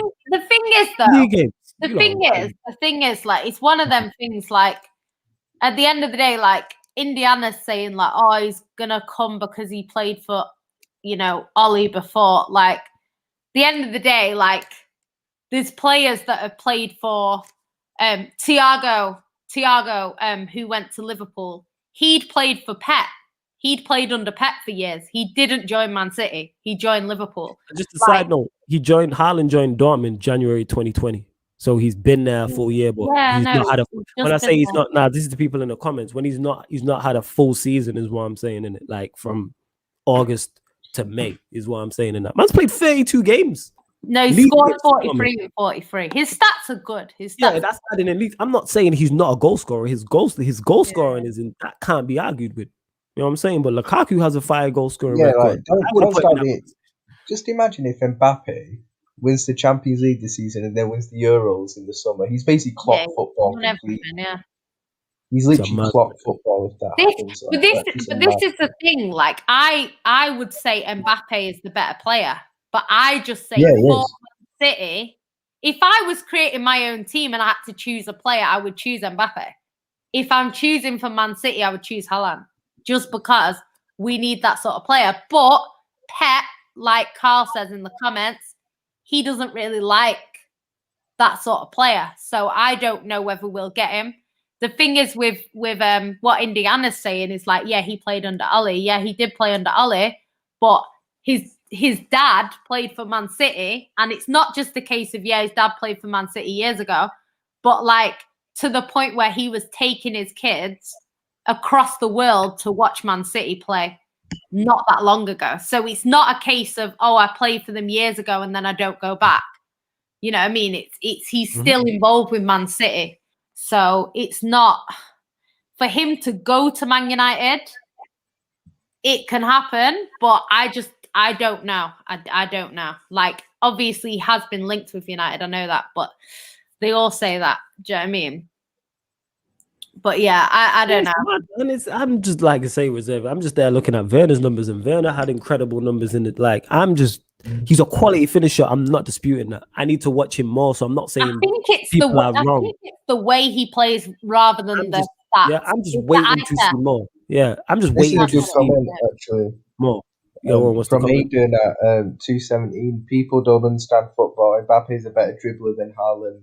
He can link play better than Haaland, pass better, better touch, more versatile. Yeah. Spot on. Yeah, spot on. Yeah, but that's the thing. This whole like, I don't think anyone genuinely says like Haaland is better than Mbappe. I think that's just a case of preference for the type of player that you like. But in terms of who's better, Mbappe is better. The thing is with Haaland is that for me, it's the eye test. Like, you know how we were saying about eye test. What is he like as a footballer though? Forget his finishing and running behind. This is what I'm saying. Like, from what I've seen, I don't watch him every week. From what I've seen, not only is he scoring goals, the goals that he scores are fantastic goals. Obviously, not all of them, but a lot of the goals that he scores are like fantastic goals. So if he was getting like, I don't know, 30 goals, but 10 were penalties, 10 were tap-ins, you know, 3 of them were like... I'm not talking about his goals. I'm talking about outside of that. So we know he's a goal scorer. We know he can run in behind. He's electric, etc. physically. I'm talking about him as a technical footballer. Like, I've not watched him enough. The games I've seen, he hasn't looked anything special in terms of his technical aspect. And he isn't going to get that German high line in England. Say he does Premier League. He's not going to get that in the Premier League. That's Werner, isn't it? You know what I'm saying? You don't get that over here. But I think, like, to be honest, Smurf said Haaland versus Mbappe is Ronaldo versus Messi. I'm like... But do you know what? Do you know what it is, though? Like, the thing is, like, it depends, because if he comes to Man City, he's getting service. If he joins Man United... He's getting no service. He's not getting... He's not... So unless you buy someone else, there's no point in buying Haaland, because all he's going to do is he's going to get hardly any of the ball. Mbappe, little bit different, because Mbappe will probably come and get the ball and create a chance. And that's I don't know if Haaland does that, because I haven't watched enough of him. Yeah, I don't know if that's in his game. I've just seen his finishing in it. But at Dortmund, he has Sancho, who is the creator. So Sancho will create the chance and then he'll score it. So this is why I'm saying he would be perfect for Man City, because he doesn't need to create chances. He can literally just put the ball in the back of the net when a Sterling or a De Bruyne or someone passes it to him. Do you know what I mean? Whereas Mbappe probably, I remember Falcao used to do it. From what I've seen of Mbappe, he would go and almost like create the chance and then score it. Do you know what I mean? So I don't know. You see this comment from Rowan. He says, Ryan, have you watched Haaland? Watch him as he has more to his game. Yeah, I've seen Haaland live, and you know, none of us are saying Haaland is a bad player. He's a good player, but he's just not Mbappe. That's all we're saying.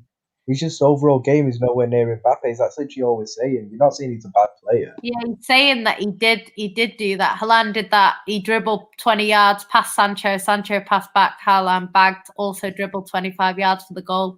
He did not score a pivotal role. Yeah, he can create then. I've not seen too much of him, but what I have seen is brilliant. Is brilliant. Like I say, we're not saying he's bad. I'm just reserving judgment before I throw him in these type of conversations as the savior, as the next guy that's the face of football. That's all I'm saying. You lot of half a season at Dortmund. He's perfect off the shoulder on the counter and against a low block. I think you're understating. I'm not understating him. I'm just saying, is he talking about United? I just know that our strikers don't get no service at Manchester United. So whether you're Haaland or Mbappe as a number 9, you will starve out here. If you're averaging 4 touches in the opposition box as a United number 9, as Martial and Cavani both are this season, check the numbers, they'll both die. Anybody will. You can take Brazilian Ronaldo, who you want, if you're averaging 4 touches in the box. And I've seen from Haaland, his goals seem to be a lot of him in the box. He's not getting that at Manchester United. And I'm saying, I've not watched him a lot to say that. I'm just saying, I know he's not getting the service. So that's not a criticism of Haaland. Not in the slightest. I'm just saying, you lot are putting him as the face of football. And I'm like, based off of what? Someone mentioned him, he played for Salzburg, so 1 season in the Champions League, where he got 6 goals in 8 games. And then he's done 2 half a seasons at Dortmund and he's not even played over 40 league games in the Bundesliga. I just need more in it. That's all I'm saying in terms of evidence. But we're going to be watching him closely because they play Sevilla in the Champions League knockout stages, and they won the first 3-2. So I don't know what day that. I like him. I do like Haaland, but people need to chill out when comparing. You know what? Do you know what? Let's settle this. I'll take them both at Man City, innit? They can both come. And I don't know where you got. Better, innit? I'll take them both at Liverpool, personally, especially in Mbappe. Oh, good. I don't know. I don't know. Like, who knows where he'll go? But I just think, like, I have a feeling Haaland. I just have that feeling Haaland's going to end up at Bayern Munich to be the long-term replacement. I hope not. So dead. I can just see that happening because it'll be an easy switch through in the Bundesliga as well. They all go there, don't they? Anyone that's half decent at Dortmund goes to Bayern. I can just see it happening. It's mad. But it's kind of because like Haaland, like the thing is, like everyone's saying Haaland's gonna go here, there, and everywhere. Like, to be honest, like I want Haaland myself personally as a fan, but I don't. Pep would want, like, I'm not saying he wouldn't want. He's not going to turn down Haaland, but he doesn't strike me as a particular Pep player, if you know what I mean. Well, if we don't put pressure on the keeper, you know. Well, he doesn't even want a striker. That's why he doesn't really play GABBY as much as he should, you know. So I don't know. I don't know. But we'll have to see. We'll have to see who we end up with. But I trust Pep to make the right decision in it. Yeah. Like I trust the players that he's brought in. Sometimes I'm a bit like, oh, I don't know about this player, and they come in and they're fantastic. So yeah, I'm not really going to doubt Pep until. And even if he does get it wrong, he'll just go and they can always sell that player and buy someone else. Like we have Delap, who's like a youth player, and he's a quality striker. Like obviously he's not ready yet, but his finishing is good and stuff like that, and he's obviously coming through. So who knows? Like I would trust Pep with what he's doing, but we'll see. We'll see who he gets in, because I think we got Aki in because we were going to get Koulibaly. So I think the plan was to get Aki. Sorry. Bless you. No problem. You all right? So, yeah. Like, I think the plan was to get Aki in, get Koulibaly. When Koulibaly's on his way out, Aki will be fully immersed in the squad, and then he's the next sort of centre-back with Stones or whoever's still there. That's what I thought was going to happen. But obviously, then we went for Ruben Diaz. So obviously, it's a little bit... Because people are saying, why have you bought Aki when you were going to buy Ruben Diaz? I don't think the plan was to buy Ruben Diaz from the start, but we ended up with him. So I don't know whether Man City are going to get an older striker. Maybe not old, but maybe towards the end of the career. And then bring someone through, I don't know, from the academy or whatever to replace that person. Like, I don't know. I really don't know. But yeah, I think we'll see what happens. I personally want Haaland, but I cannot see Haaland at Man City. As much as I want him to come, I just can't see it. I don't see. You know what? The Bayern Munich one makes sense. You know what I'm saying? The Bayern Munich, him going to Bayern Munich, being at Dortmund makes sense. Like I said, I am not saying that he's not good because I've not seen enough of him. I'm just saying to crown this guy as the face of football. I can see him there as well. It's mad. You know what I'm saying? Now he's 32, so he's still got probably 2-3 more years. Samuel A. You lot keep getting your questions in, mods. Let me know how many likes we are on. Keep sharing, keep subscribing to the channel, Sarcasm City TV. I didn't even mean to click that one. It was this one. We're going to end it with Harry Kane. We are in it, Indiana. You're right. Indiana, the thing, Indiana. Kane with bad goals there. I think any number. You just don't like him, innit? Yeah, why say an injury prone, it'd be a great signing, but I don't like Harry Kane. Good signing. Like him at City would be sick, but I just, you know, when you have preferences for players, like he's not my preference. He's not your preference. Similar to like how you don't like Mahrez and that got you. All right. Sabio Grab says flawless Man United should get a manager like Conte. Man listed Bear Guy, Simeone, Ten Hag, Nagelsmann, Leonardo, Jardim, Luis Enrique, Benitez, Hasselhooters. Pretty much every manager in the world would play the Man United way. Literally everyone. At this point, Samuel, I don't even know you, and I would take you at this point. You could go in there and do a cardio and vibes thing. You know what I'm saying? So this manager has broken me for the first time as a Manchester United fan. I'm legit broken. But yeah, pretty much, I don't know a lot about some of the managers. A Conte, I wouldn't take Simi. At this point, it's not ideal, but anyone's better than what we've got, to be honest, for a short term. That's literally what it is. I think Nagelsmann would be a good one. Oh, don't Statman Bain's going to jump on the stream talking the most shit. That's his man's fuck, you know. I do understand why Statman does rate Nagelsmann. That is Statman's guy. He was fuming when Liverpool beat Leipzig. Fuming on that watch along. Oh yeah, Dudley might be right actually. What did Dudley say? He said Haaland counts as homegrown. How come? Because he was born in Leeds, innit? Ah. Oh yeah, I forget he's Haaland's son. Alfie Haaland, in it. I forget. Yeah. He's born in Leeds, so because he was born in Leeds, he's technically English. Defo Statman woke up 1000%. But yo, big on my guy Harris. Harris, I'm gonna shout you during this week. We need to chat actually. To be homegrown, you have to play in the country though. Is it just the case of being English, or is it? I think it's just being English. Somebody who English, somebody who plays FM will know that. So whoever's playing FM 20, 20, 21 or whatever. Yeah, but Indiana, you say that he's born in Leeds and a Leeds fan. He has said that he's a Leeds fan in the past, but he's been at Man City finals. He's been wearing Man City shirts like not even that long ago. He went to training in a Balotelli shirt when we had Balotelli. Like he's a fan of whoever his dad's played for. So he claims to be a Leeds fan, but then he also wears like City shirts and has been at City finals and all that kind of stuff. So yeah. If I missed your questions, I apologize. Cup final in 2011. I apologize. But I'm not saying he's a City fan because he's not. He was a City fan because his dad played there. But it's but he's just he has a connection with the clubs, in it. Like you're saying that he's got a connection to United because he used to be coached by Ollie, but that doesn't necessarily mean he's going to go there. Like how many players? I think we know why he didn't go to United. But it's like Alaba. Like I would like Alaba. He played under Pep, but I'm not going to say we're going to get him because he played under Pep because Thiago played under Pep. And do you know what I mean? Thiago played under Pep and he didn't come to City. He went to Liverpool. So doesn't really make too much of a difference. Chat to me, family. What are you saying? About Thiago, I'm done defending Thiago now.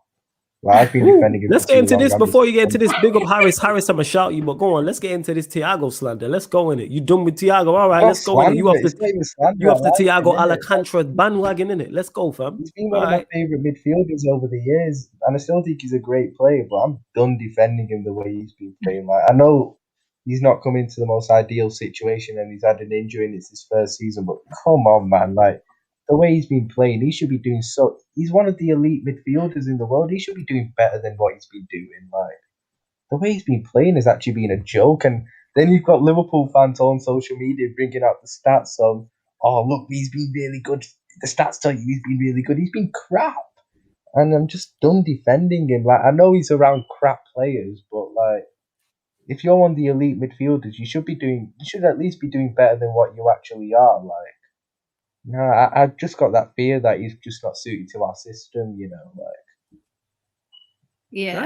I hear that. Hella thumbs up though, innit? You doing more thumbs up than Lukaku did at Manchester United, innit? So shout out to when we took that title and that, you know what I'm saying? Forget, he was partly at fault for the first goal against Everton. He was definitely at fault for the first goal. Yeah, he headed the ball. He gave that great pass to James, you know what I'm saying? And James slid in with Richarlison. Because the week before we were winning comfortably at home away to Leicester.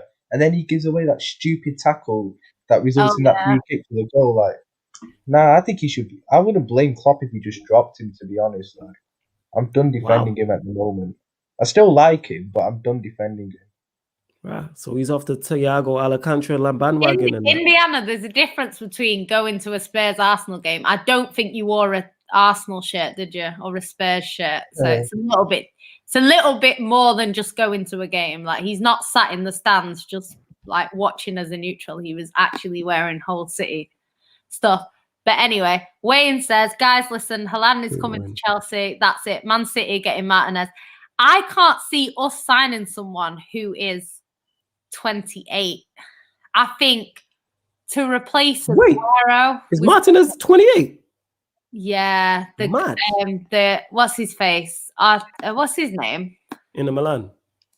Yeah, 1 minute. I didn't realize he was 28. Emiliano.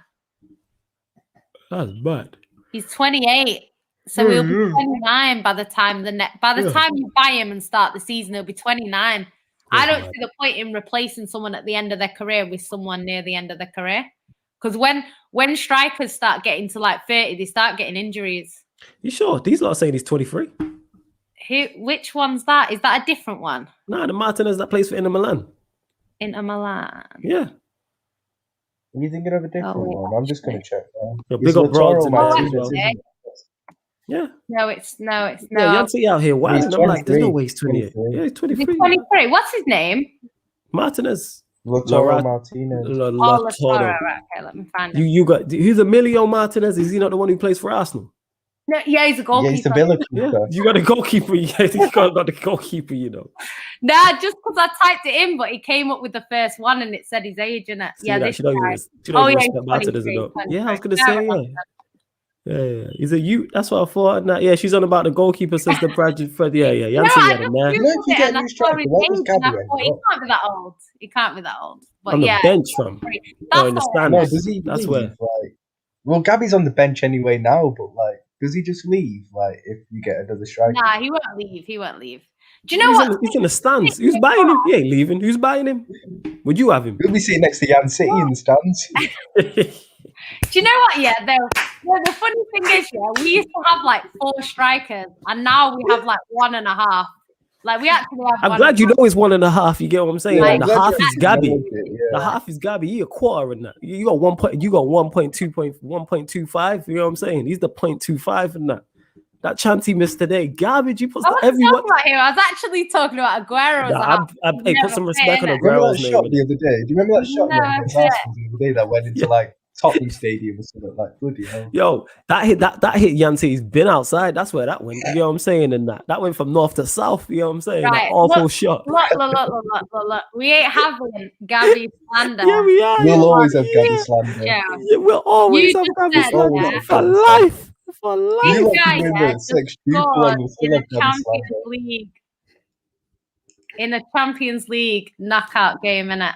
So we're not having Gabby slander today. We are having Gabby slander every day that ends in Y. You get me? As long as I'm talking on his mic. He is a Origi, yo. He is the Brazilian Derek Origi, yeah. Actually, Origi scored goals in semi-finals and Champions League.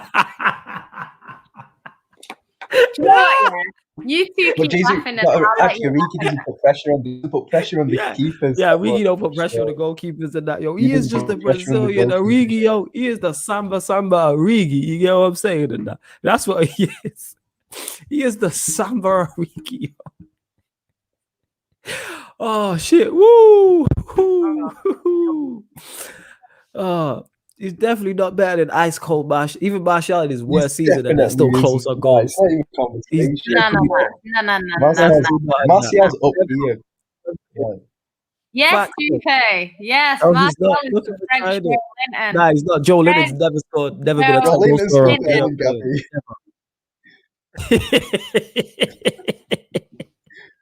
Says stealing a living. Rowan never agrees with me, yo. Get me stealing a living. How are you City's Martinelli over Jesus? Facts. You know what I'm saying? We're all for this Gabby slander. You get what I'm saying? Man City thought she was slick with the title and that. You know what I'm saying? Never disrespect our striker, Jeremiah. I'm with you in that. Ice cold Martial. That guy, man, has to stop that. 50% of his goals came against nine men. 50% of his goals. Talking about Dan James. You're 9 a.m. Who's 9 a.m.? I don't know who that is. I don't care. At least he's been here. Martial scored 50% of his goals against 9 men. He's just been lukewarm recently. 9 men.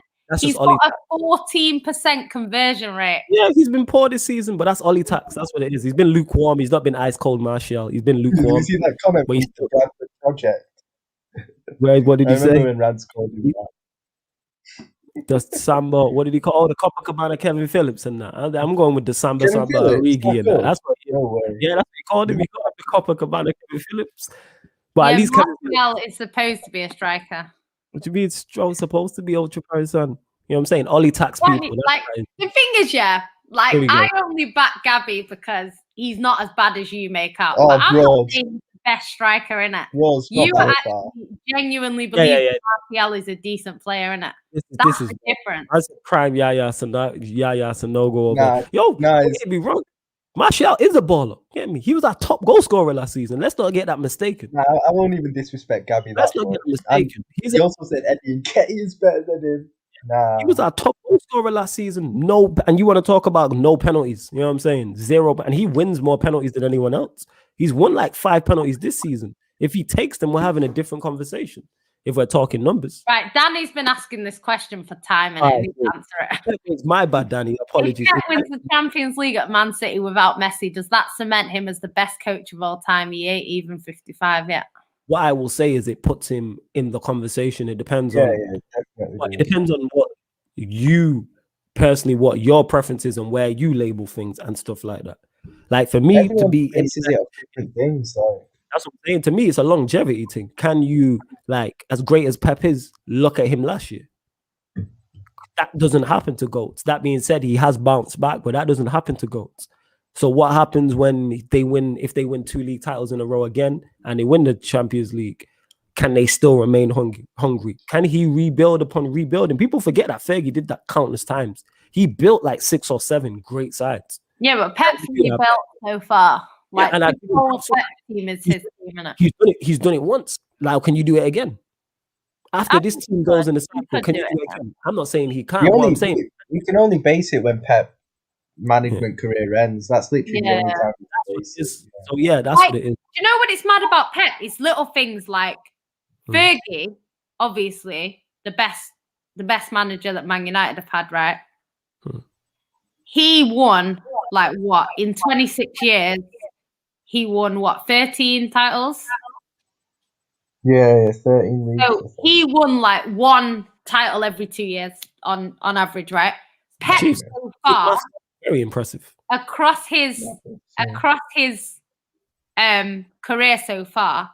Pep has won the league every single year, apart from 2 at Man City, and I think one of a season. I think he's not won the league. Like it's something like 3 years out of his 12 that he's not won the league. Like it's mad. Like 12 years as a manager, 9 titles. That's mad. So if he continues the way he's going, if he continues at this trajectory, it's going to be mad at the end, isn't it? Conversation, but like Ryan made the great point there in terms of we can judge him at the end, and then that's way up and be like, but people try and judge managers too quickly. Yeah, like we were having a discussion on the podcast I did before this. On Eyes on the Ball. Yeah, you got the channel in it. You know what I'm saying? It was Manny's thing, innit? I think it's Eyes on the Ball. No, it was it's Danny. So yeah, I think it's Eyes on the Ball podcast. But basically we were having that discussion there, and people are saying about Jose Mourinho, and they're saying, do you take into account what he's doing now? Because it's part of his career. Like, you can't only take the highs and ignore the lows. Like, you know what I mean? If Pep goes and joins a club, I don't know, like a Juventus, and then just wins fuck all for 5 years, that's got to be taken into consideration. You can't just say, well, he won 3 and 4 at Man City and this, that, and the other at Bayern and this, that, and the other at Barcelona. Like, you have to take it into account. So it's like we got prime in the comments whole thing together. It's not prime facts. And I just want to get to this comment as well from Indiana, because he says, how can you argue Martial was fired last season and now he's in the wrong system? I'm gonna shout you because we need to discuss this on Friday. He was fired last season. I think you will dispute this. There was no system last year. That was all individual brilliance. He was doing all that.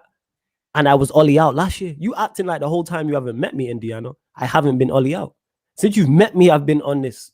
You know what I'm saying? That was that's why Greenwood's now suffering. Because when it individually isn't working for you and you're not on, to fire in this team, especially as a number 9, you have to be fired. This is why Cavani don't fire. You have to be on top of your game. Otherwise, you will die here. None of our players are in form. 0 of our players are in form.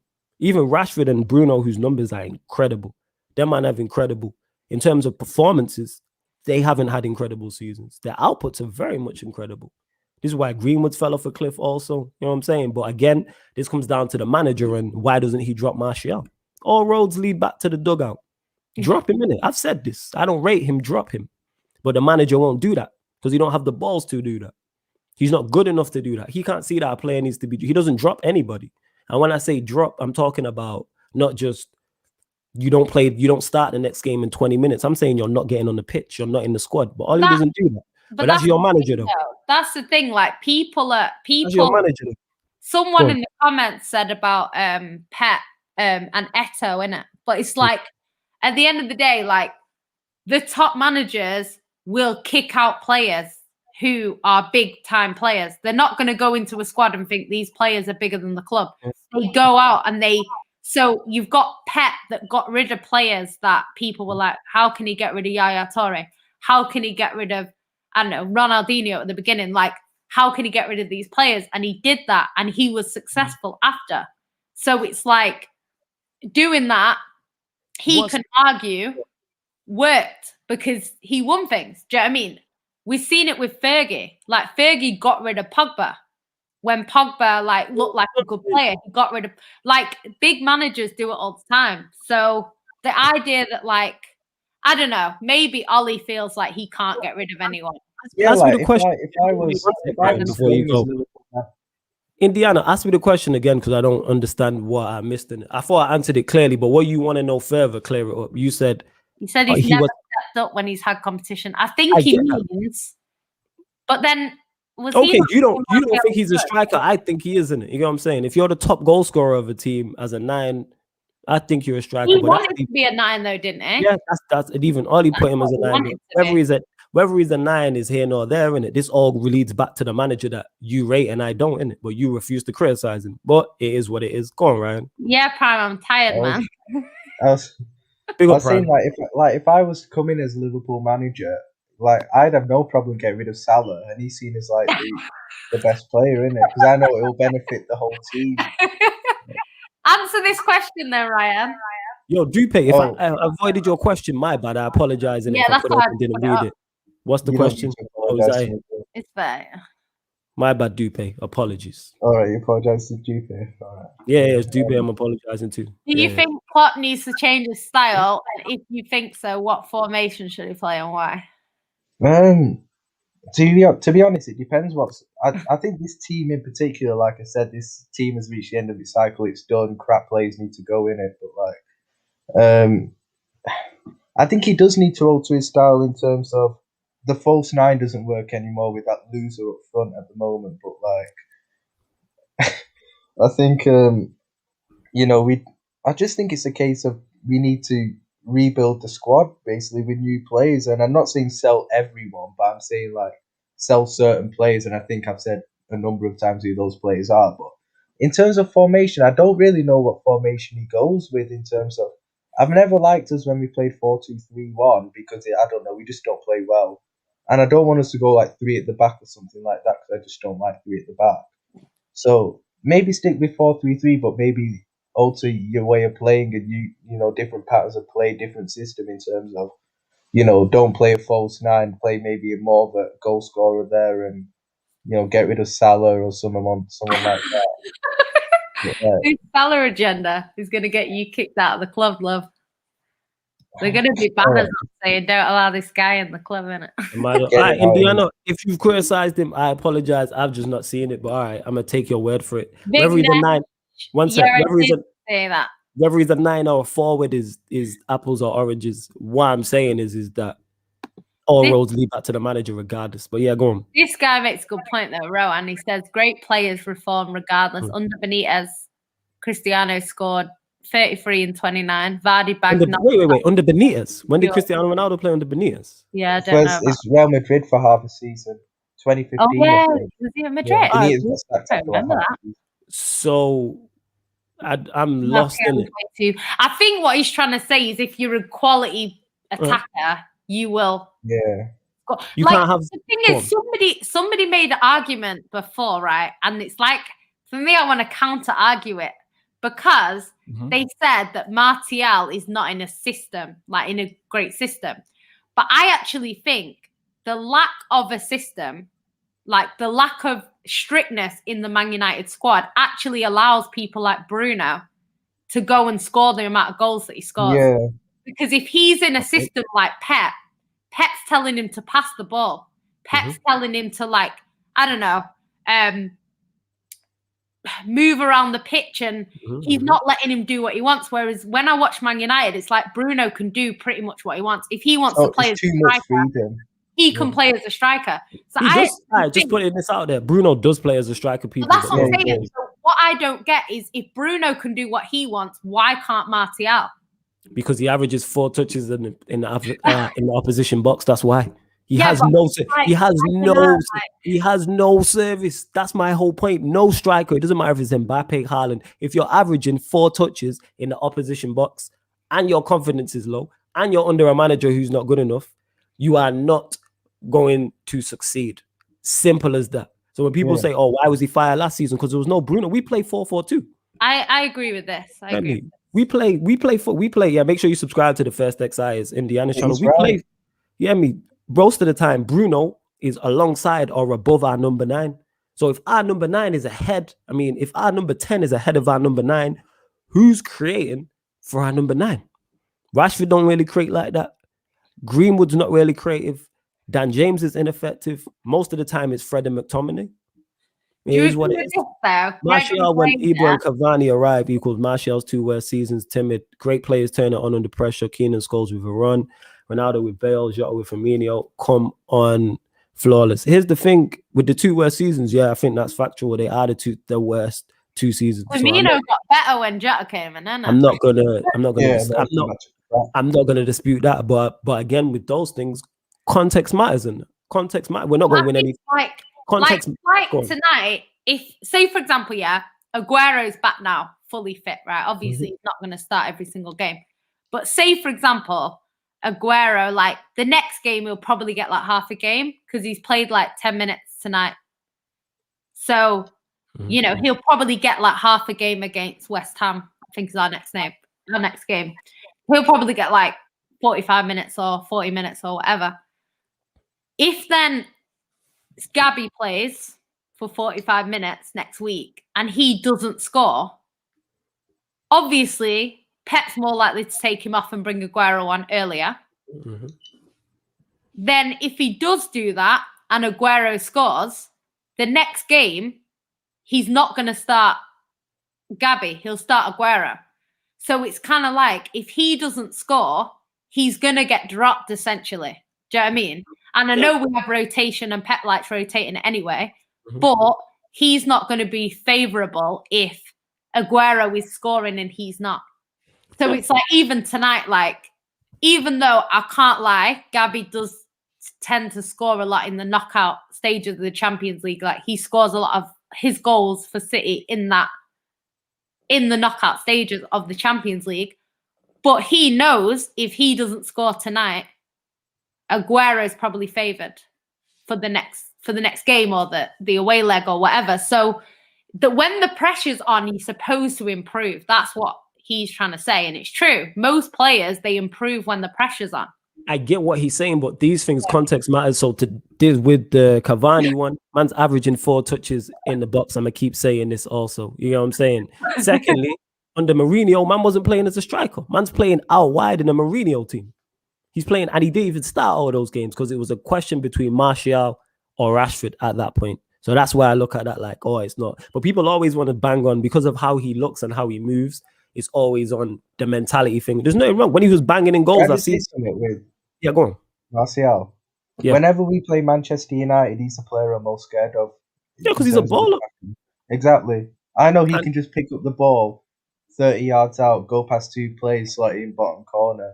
So he's the player. That's the biggest competition. Rashford is the one that does that against City. Yeah, because this is the thing that you are losing control of as well. Well, last season when Martial was banging goals, his body language and all this was the same. So I hate the whole, he's disinterested. To me, that's just a lazy cop-out argument. Yeah. Second, that's just the way he is. I just think that's a cop-out. Secondly, as well, someone said he's having more shots. Martial's having a poor season. Like, why can't people? He's having a poor season. His confidence is low, and also he is in the worst possible predicament to succeed. Why can't you understand that? Why does the manager not drop him? That's the question I'm asking. Martial should, and I'm a big Martial fan. He should have been dropped. Why is the manager not dropping him? Someone answer me that in the comments, because you lot have a lot. What makes it worse? You lot have a lot of energy for Martial. Right, let's question the manager now. Why is the manager not dropped him? Somebody answer me that, please. Yeah, go on. No, I was just going to say, like, I can't remember, to be fair.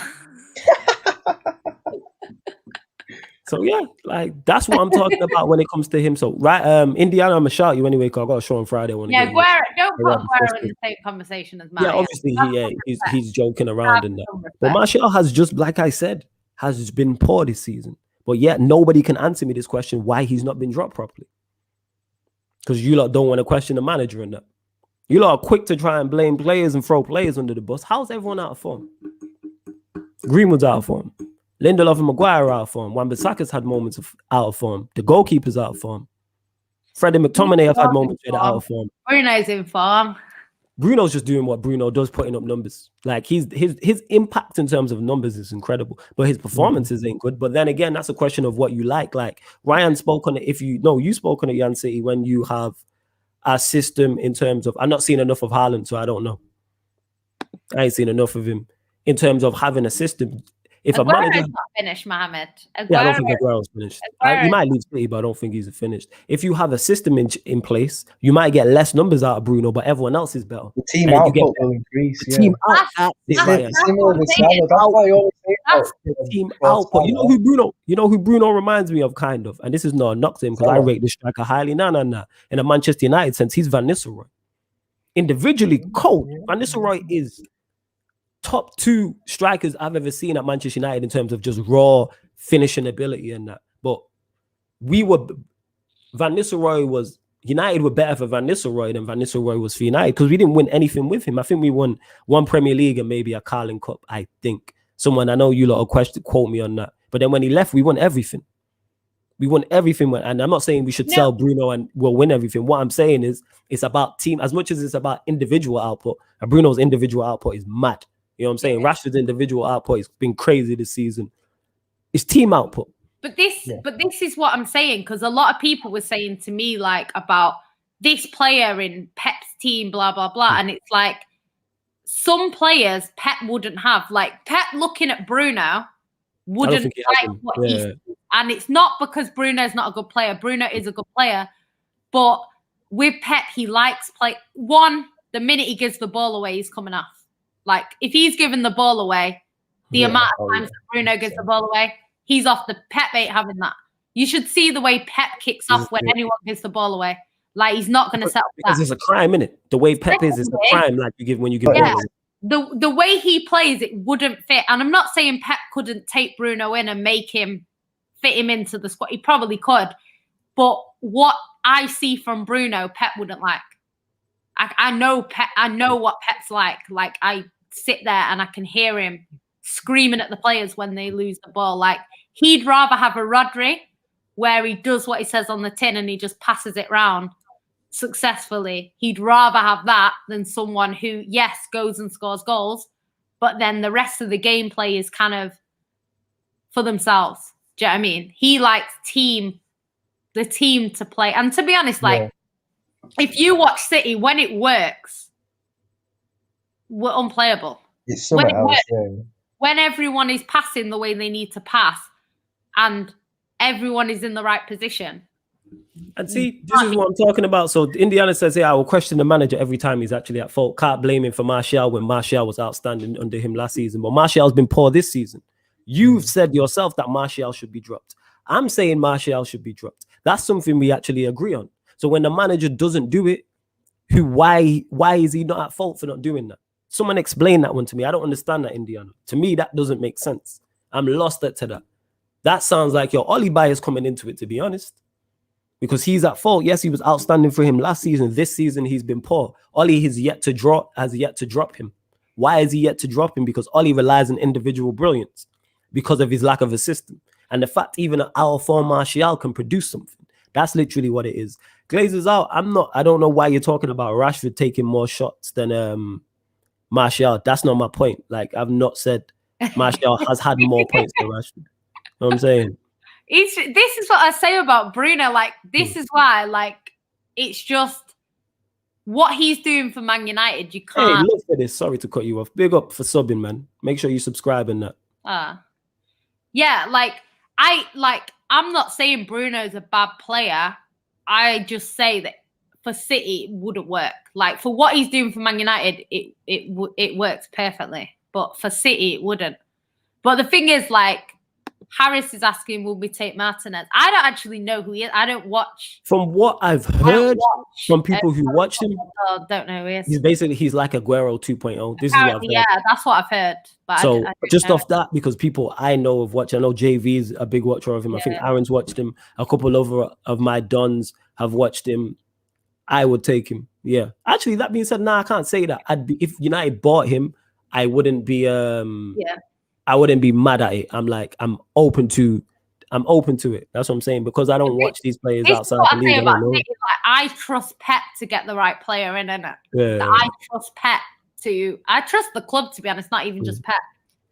But I trust, Side note, Indiana, I don't think Martial is an elite striker. I think he can be an elite striker, but do I think he's an elite striker currently? No. But can he get to that level? 1,000%. Talking about Martial, innit? But all I want to know is, how come the manager's not at fault for not dropping him? That's the question I'm asking. Why does Oli get off scot-free with that? You think he should be dropped? I think he should be dropped. I think everybody's in unison in the Manchester United fan base, whether you're Oli in or out, that he should be dropped. So how come when the manager doesn't drop him, he doesn't get no stick? Yeah, Mohamed, Bravo. But Bravo, he bought Bravo for experience. Bravo didn't work too tough at City. To be fair, he still won trophies with City, but he wasn't good enough for what we needed. And obviously we then got Edison. But the thing is, most of Pep's signings have been good. The odd one has been, for every bad signing that Pep's bought, there's a 3 or 4 that I can say were brilliant. Do you know what I mean? So it's not really buying a goalkeeper that he knew personally that was dead experienced. I don't really blame Pep for that. And then even people that have flopped under Pep, to be fair, when he first came in, some of the signings he bought didn't really work. So we got Nolito, who didn't really work out too well. We had a few players, but most of the players that he brought in were really good. No, Bill Maggie said flawless with the reverse using his faith to now go at Oli. Because it's facts though, Michael. Answer me the question, innit? Thingy said it. Shout out to Musa when we was on United Central, the real talk today, and he said, all roads lead to the dugout. At the end of the day, all the issues we have on the football field need to be addressed by the manager. He's who can control that. You know what I'm saying? And I've openly said Martial. If I'm the manager, I'm dropping Martial. So the fact that the manager's not dropping Martial, why is he not at fault for that? Nobody can still answer me that. And I've asked this question 3 or 4 times now. And Indiana, what I said on that was, no, I believe he can be elite. So let me clarify that, because I didn't make it clear on that show. So I'll make it clear on this show. Do I believe he can be elite? Yes. Do I believe Martial is elite currently? No. But does he have all the attributes to be an elite striker? To me, yes. So hopefully that clears it up in that. Yeah, but people say this, and then everyone else is like, let's get Haaland. That's my point. You know what I'm saying? People are like, get Haaland. I'm like, he has no service. Bruno plays on top of our, and that's not a shot, Bruno. Bruno plays on top of our striker. He's sometimes ahead of our striker. So if you're ahead of our striker, how are you supposed to? They do whatever they want on the pitch. They do. It's similar to what Jan was saying about Bruno earlier on. Obviously, we have a system at Liverpool, but it's with the Egyptian Dan James, this guy. Obviously, he posts great, numbers, GA, and all that crap, right? But he's so detrimental to our build-up play, because he loses the ball and can't control the ball properly. He causes so many attacks to break down. I don't know why you're laughing, because it's true. He causes so many attacks to break down, and basically gives the ball. Basically, when Salah's not scoring, it's like he's playing for the other team, essentially. And so that's why I'd rather a guy come in to replace him who's going to lose the ball less, who's going to control it, who's going to link up better with the other attackers around him, and if that happens, we'll be able to sustain attacks more, create more chances, and the whole team output will be better. That's why I'm Salah out, because he's detrimental to our build-up play.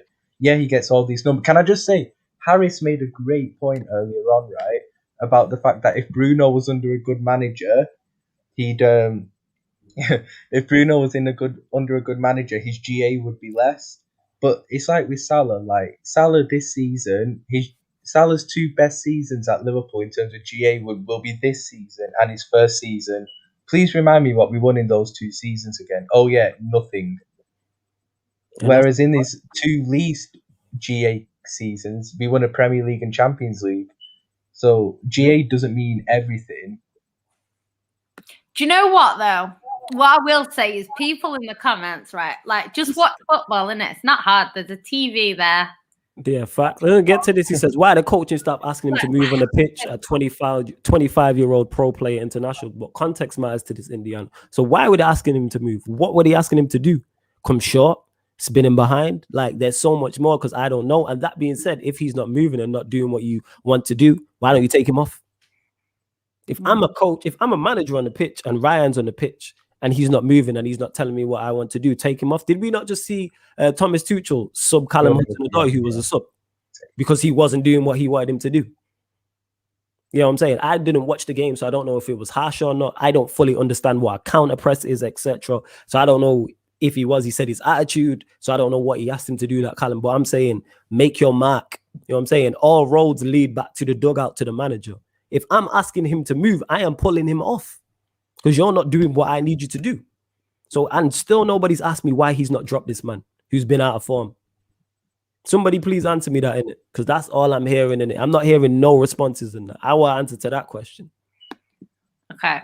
Micah, he says, Nayan, it's for every 2 good ones, there are 2 stinker signings. So tell me, the whole team that played against Everton, bar Foden, were bought by Pep. So you trying to tell me there's another 22 players that he's bought? Like, come on now, seriously. Mohammed says, Bravo. Bravo, I would say was a bad signing, but actually it wasn't a bad signing. At the time when we wanted to buy Bravo, it was a January window and there was hardly any keepers available.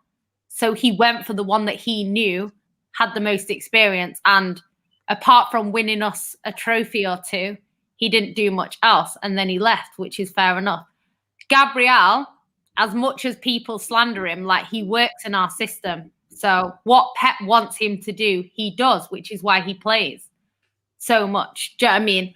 Gundogan has been great for City. Just because you don't watch City doesn't mean he hasn't been good for City. He's been good for City consistently. The only reason why you're saying he's been good this season is because he's scoring.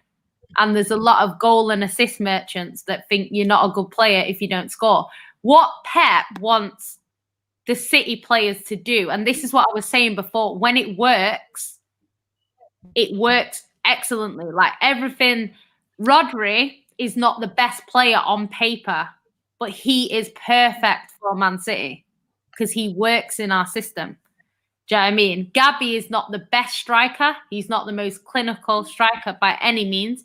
He's probably at times not good enough in certain aspects, but in a lot of ways, he fits the City team perfectly.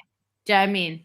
He does. He puts pressure on the keeper. It is what it is. Yeah. Just to point back to what Indiana said, he said, he was on his heels offering nothing and he took him off. Props to Ollie because he did something right. Who played what game was that? That was recently. And who went number 9? What did they do? And Cavani's been decent this season, yeah. But my point still remains. My point still remains. Can I just one sec, Ryan. How come no one's answering this? You know what I'm saying? Because when I dodge questions, I never dodge anything, I answer any question. Why hasn't he dropped this man? Why has this man not been dropped? That's all I'm asking. I've been asking this for the past 20 minutes and still can't get an answer. And yeah, Harris, me and Indiana go back on this all the time. You know what I'm saying? In that, because he defends Ollie in it. He's very knowledgeable, don't get him mistaken, but his defense of Ollie is a next thing. His defense of Ollie, he never wants to, like, I just want to know why he's not dropped him in it. Please let me know. Please let me know. Nah, I've not jumped on topics. Dave's asking where your cupcakes are, Ryan. Yeah, your cupcakes. Nah, my cupcakes. You know what? I had 2 cupcakes, didn't I, the other night? And they both didn't know each other existed. They both found out tonight, so they both, left in it. So, yeah. Yo, Harris, me and you both in it. I want to correct Glazers Out. Yeah, Glazers Out said Salah's a great finisher. He is not a good finisher. Salah is not a good finisher. This guy last season took the most shots in the league and had like a terrible conversion rate. Salah's a crap finisher. I don't care. Rubbish footballer. Do you know what I'd say though? Like when you support a team, one, you watch them differently to when you don't support them, and two, if you watch a team every week, you know them better than other people. Like people will look at Man City and say the best player is this player, and this player. But if you actually watch City every week, like most opposition fans wouldn't rate Rodri. Most opposition fans would look at Rodri and think he's average, he's shit, whatever. But he's actually key to the way Man City play. Do you know what I mean? Ederson, a lot of people say Ederson's not good enough. Do you know what I mean? Ederson is key for our system, the way we play. It's perfect. So it's kind of like with Klopp. Like Klopp has the perfect players to come into the system. Like Thiago is probably... Well, he's the best midfielder that you've got on paper. But in that system, Henderson is more effective. And Henderson is not a better player than Thiago. It's just in the system, he's more effective. And this is the thing, like you get a lot of people that will say, for example, Thiago goes to Man City instead of Liverpool. Oh, yeah. Say he went to Man United instead of Liverpool, right? You would have Man United fans saying to you, you'd take Thiago at Liverpool any second. Do you know what I mean? But you put Thiago in that Liverpool team, right now, it's not working as much as it does when Henderson's in there. Do you know what I mean? And it's like, this is why when people say, you take Martial at City, I wouldn't personally take Martial at City. But if he came into City, who knows? He might be fantastic under Pep. He might be shit under Pep. Who knows? He gets there. You don't know. Because a lot of Liverpool fans would have said Thiago under Klopp is going to be 10 out of 10. I think that's a better fit. I think Jota was the safer bet, even though Thiago was a very I think without the injuries, Thiago's a better fit at Liverpool. He's just gone in there.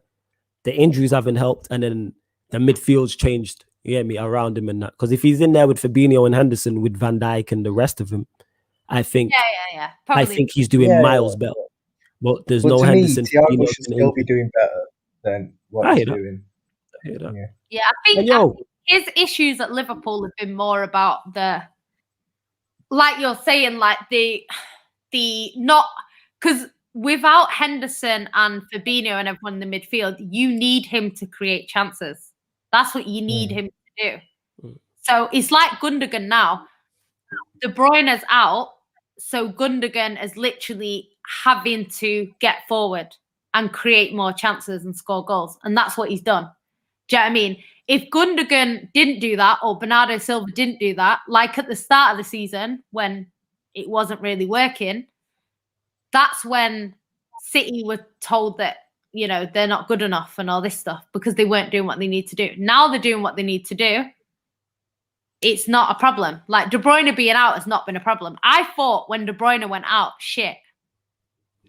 Like he's better without him. Yeah, you're saying De Bruyne is the problem. You got 99 points without him since he left. Kevin De Bruyne, won 17 games in a row without him and that. De Bruyne and Jesus are clearly the issues in that. They out the team and you lot flying in that. Yo, Harris, you're spot on in it, and still I've heard no answers in that. I've not heard no, but I get accused of dodging questions in that. But I'm still asking this question. I'm gonna continue to ask this before I answer anything else. I'll answer whatever you're asking me in that. But why has this man not been dropped? That's all I want to know in it. Why has Ollie not dropped Martial? And when I say drop, I'm talking properly drop. Out of the squad, not playing for 2 games in that. Nobody wants to answer me. Now it's crickets in it. Now it's you have an agenda, blah, blah, blah. Bear in mind, never mind, I don't even say that. But yeah, that's all I want to know in it. So please, someone in the comments, let me know in it. And how many likes we on also. Let us know how many likes we're on, people. No, Gundogan got corona and came back good. It's not our fault he's better than some of your players, isn't it? It is what it is, isn't it? Lord Jesus. Zinedine Gundogan. You not said that today yet? No. Speaks for itself, innit? But yeah, I think all top managers drop players. Like Pep came. No. Wait. Hold up. Actually, no, our manager's not top. So yeah, you're right. Go on, carry on. Yeah, like all top managers do drop players. You know what? You're spot on. All top managers do drop someone players. in the comments said that Fergie dropped players. He didn't care who they were. Like, yeah, he did. Pep's dropped Aguero. How many times Pep dropped Aguero? True. Like, it's just anyone is droppable. The only player that I'd say for now is not really. Actually, Indiana. Wait 1 sec. Indiana. That's not answer to the question because Cavani's been fit and Martial still didn't get dropped. Why is the man not been dropped from the squad? I'm saying not playing or not in the squad. That's what I want to know. Simple as that, innit? Still comes on even when Cavani's there. There we go. Exactly. He still comes on. So that's not a drop in properly. I'm talking about a proper drop. This is your manager. Position bench. That's what it means. He means position bench. Yeah, I'm talking about, yes, position bench, innit? That's what I'm talking about, innit? You know what I'm saying? Position where it's like, right, you're not going to see. Like, people will be like, right, where's Martial? We've not seen him in 2 games. That's all I'm asking because this player's been out of form. And I agree. I'm saying he should be dropped. Yeah, I'm saying. Of course. And Micah says here, Harris hit flawless, Martial's flopping. It's all ironic. Martial is Ollie's number 1 boy, but a leading cause of United. He's not dropping out. How is it? The thing is, of course, I'm here about Martial flopping. Not because he's one of my favorites, because he's a Manchester United player. I don't want any of these men to flop. Don't you understand that? And yet still, nobody still answered the question why he's not dropped him in it. Nobody can answer me in it because no one wants to criticize Ollie in that. But I'll criticize Martial on here and say he needs to be dropped. You know what? I get this thing, like, I get that Pep and Fergie both have... like Indiana, we do have a strong bench. Squad. You have a stronger squad than like Leicester. Yeah, United's bench is mad. We have a very good bench. See what I'm talking about? People excuse, and this is the prime thing. Very good bench. People very good bench. That was nearly Alisson. Very good bench. Alisson. But that's my whole point. You have a very good bench, but people, this is what I'm talking about when I say this is what you have to deal with. People will make excuses and excuses and excuses for this guy rather than just say, right, he's got it wrong. If you say, you know what, Ollie's got it wrong, you should have dropped him, and then this conversation's done. But man will rather just defend it. You know what I'm saying? I think, do you know what someone said today, which is kind of true, is like the table doesn't really tell the whole story of this season, innit? Like it really doesn't. I think United have a good squad. Oh, Harris, me and Indiana are gonna have this out at 8 p.m. and on Friday. You know what I'm saying? Agenda FC, we're having this out. And literally a perfect fit for the show, Agenda FC. Bear in mind, Indiana doesn't rate Ollie evil. But, you know, it is what it is. And people going to defend him blindly. Nah, he doesn't. He said himself. So he's manager in. Yeah, he said himself he wouldn't win us. He's not going to. He said himself he doesn't think that he believes he'll win as a Premier League or Champions League. So the fact I want this manager out, I have an agenda and I don't have an. I just believe this. I'm with Indiana. We agree on that. I don't think this manager's good enough. So that's why I want him gone. But because of the board and the owners, Indiana wants him in, which to me makes no sense, but it is what it is. But yes, we have a strong bench. And Indiana also said, can we drop Bruno? If Bruno's not playing well, yes, you drop him. Nobody should be undroppable. Gregory, it doesn't lie in the end, but I'm just saying this table is a bit like, because not so long ago, Liverpool were top and Liverpool were nowhere near as good as they were last season. So that's what I mean by that.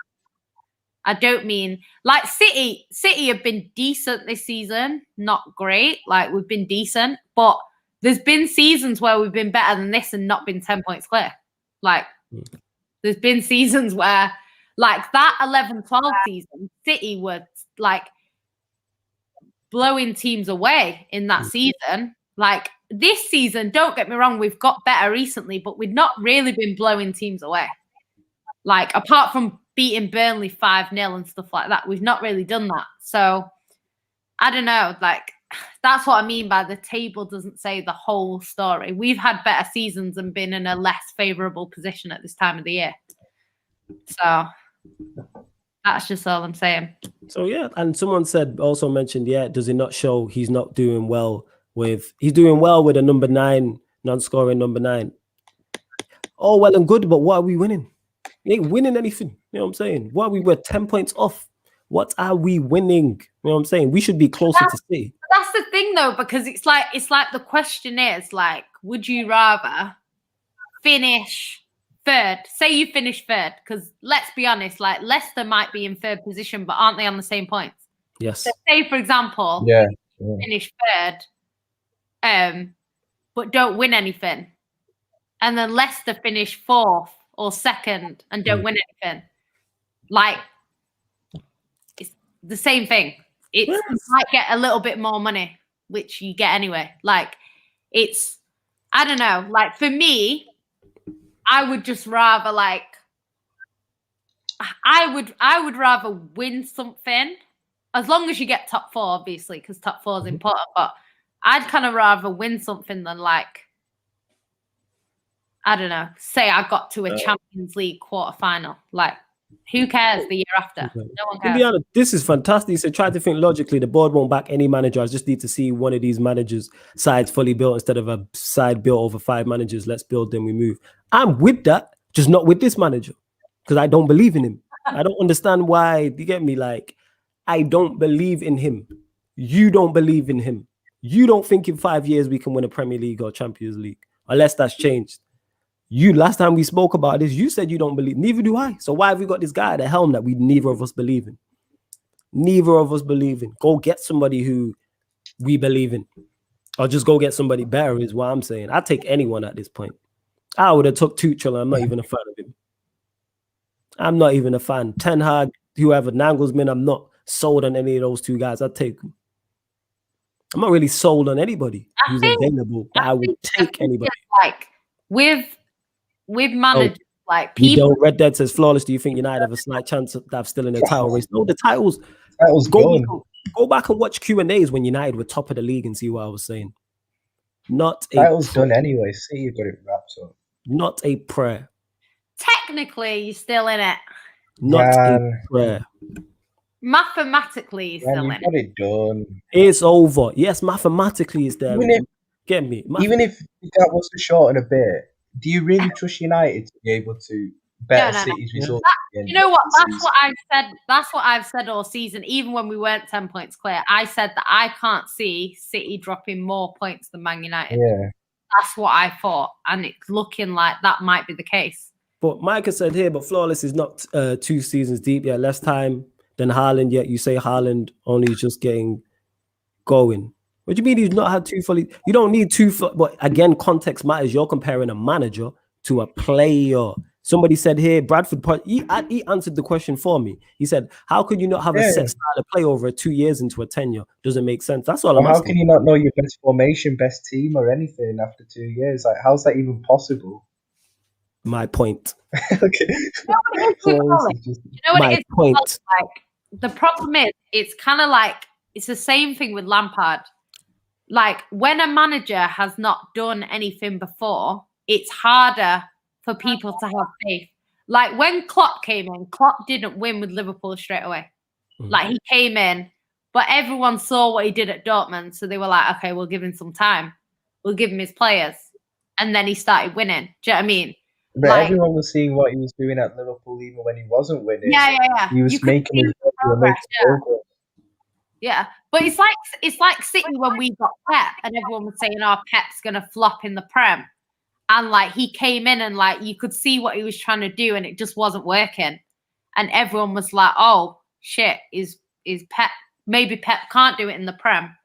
Do you know what I mean? And then eventually, he got his system in place. He got new players because the players that he inherited were like. Our average age in our squad was like 32, 35, something like that. Something mad old anyway. So like he got rid of a lot of players and then he started winning and then it clicked and obviously we've been competing ever since. So I think if he had something that he'd done, maybe even if he'd done well with Cardiff and got Cardiff to like a Carabao Cup final, I think people would be like, yeah, he's done something, but because he hasn't, there's no. Because he has nothing. There's no faith because he has nothing. He's not doing anything currently. Around, yeah. He's not doing anything currently, and he's not done anything previously that makes me go, you can turn this around. Like somebody said, sort of thing. Like Steven Gerrard's done a better job than with Rangers with a weaker squad than Man United. That's the thing. I still don't want him at Liverpool. But this is the thing though. Like it's one of them things where people talk constantly about, could this manager do it with this team? Like, not every manager can do it at the top. There's this whole argument that Pep couldn't do it with a lower team. But Ole is not doing it with a fantastic squad in Man United. Do you know what I mean? So it's like, it just because you have the best resources doesn't mean that every single manager can get the best out of them. You know what I mean? We had Mark Hughes with, I thought, a okay squad at the time. We brought players in.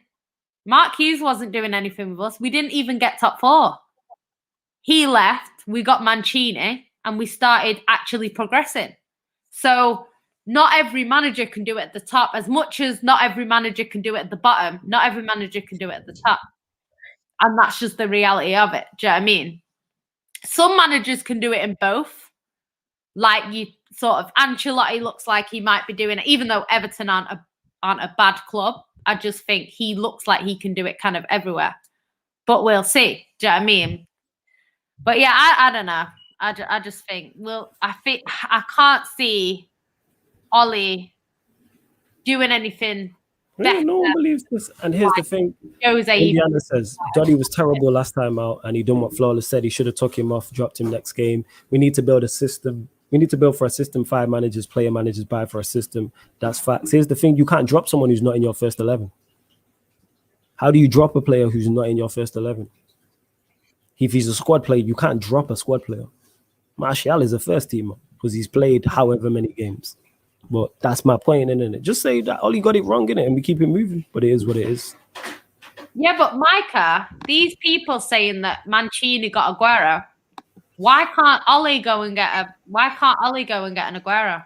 Because he probably play him holding mid. But the thing is, like, I understand this argument from other fans where they've not got money to spend. Man United have the same budget to spend as Man City. There's no player that we've bought that you couldn't have afforded. We've never bought a player for 80 mil. You have. Do you know what I mean? Well, it's like what Flawless always says. It's like what Flawless always says. United's weakest part. United he spent the most money on his defense, and the defense is the weakest part of their team. Like, that's exactly what Flawless says. Mm-hmm. So how can you back a manager who's done that? Mm-hmm. And Indiana, he started that game, but he's not a first teamer. You know what I'm saying, innit? You know what I'm saying when I say that. He's not a first teamer. Look at the games he barely plays. He barely plays. But I'm still wide awake, you know. I'm actually still wide awake. I just don't. I'm always wide awake till 5 o'clock, and then I've got work at 10. It's finished. Jesus Christ, it's really half free. Fuck, you know. I didn't even realize. Man. Mate, I don't sleep anyway. I don't feel it. Do this. Yeah, like Aguero has them stats, but Bruno is having them stats. Bruno is doing now what Aguero did in his first season. So the thing is, this argument can only run if you're like a Leicester City. Like when you're a Man United, you can't claim to be a big club and then in the same breath you're saying, oh, well, Man City had all these resources. Like you have the same resources as City. You could have gone out and got Pep Guardiola if you really wanted. You know what I mean? So it's like, these kind of excuses about, oh, he had this player and he had that player, like, do you know what I mean? You could have what City have. You could. Yo, Indiana, I DM'd you as well. Hit me back. Not run the same way as Man City. Yeah, Bruno's not on Aguero's level. I'm just saying he's doing what Aguero did, came in and hit the ground running and racked up a whole heap of goals. That's the only comparison between him and Bruno. Mike is saying, Jan, and take out team in the world. Yeah, you say that, but City have only spent £40 million more than Man United since Fergie left. I'm lost. Oh, does he presume that United are going to finish second? Right. Okay. So you think if City out here, United win the title? Okay. All right. But they are here, so it's a weak. Then I could say that if City weren't in 2019, we would have won the title comfortably that season. Facts. If got some maybes, if Arsenal didn't have Arsene Wenger, we would have won all those league titles then. And if Chelsea didn't get taken over, we might win those. We got one in the Champions League last year. We would have gone through. I don't understand it. At the end of the day, Man United are not poor in comparison to Man City. This is the debate that I expect from Liverpool fans because their team is not as expensive. But it's kind of Man United spend a hell of a lot of money on their team. That's why they have the quality players they have. You didn't get Martial for free. Martial was 50 million or however much he was. Yeah, I think it was 50. Something daft like that. Do you know what I mean? You didn't get these players for free. Pogba wasn't free. Pogba was 90 million. Do you know what I mean? Maguire, 80 million? These players were not free. So it's not, this is what I'm saying, the money argument, Man United are proof that the money argument is not a thing. Yeah, I'm just hella confused as to what, people just say anything. That's just mad. You know what I'm saying? City went there. Mohammed, how did you make that money? You haven't won anything in 3 years? You haven't won a trophy? 4 years, isn't it? Yeah. What have you been making the money from? Man City have been generating money from being successful. So if you made the money that's allowed you to buy the players, and that's what City are doing now. So this is the thing, you can't work one way. You can't say Man United make their own money. Man City get all of their money from their owner. We don't. Our owner hasn't put a penny of his own money in since 2016. So make of that what you will. But yeah, I don't know. Is this Thingy? Who's this? Oh, big up, yo, boy, it's your father. I don't know. He said flawless in the gang. You know what I'm saying? Just vibing at this time. Big up to you for the super chat. Yo, big up, man. Appreciate that, man. Love for everyone who's locked in it, whether you agree or disagree with us and that. You know what I'm saying? This is what I was saying before, Indiana. There's absolutely zero reasons for your owner or Woodward to leave. There's no reason. They're not going to leave. And while you're the biggest club in the world, they're not going to leave. So it's just not going to happen. How was Man United made by the fans? Mohammed, you don't know anything, so just for the people, by the people. You know what I'm saying? Yeah, that Mohammed, you don't know anything. But it's true though.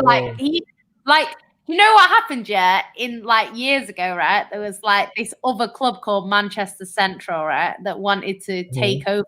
Man United was shit in it, so they wanted to take over as a second club in Manchester to join Man City. And Man United knew that if Manchester Central started, Man United would be done in it because they were dead.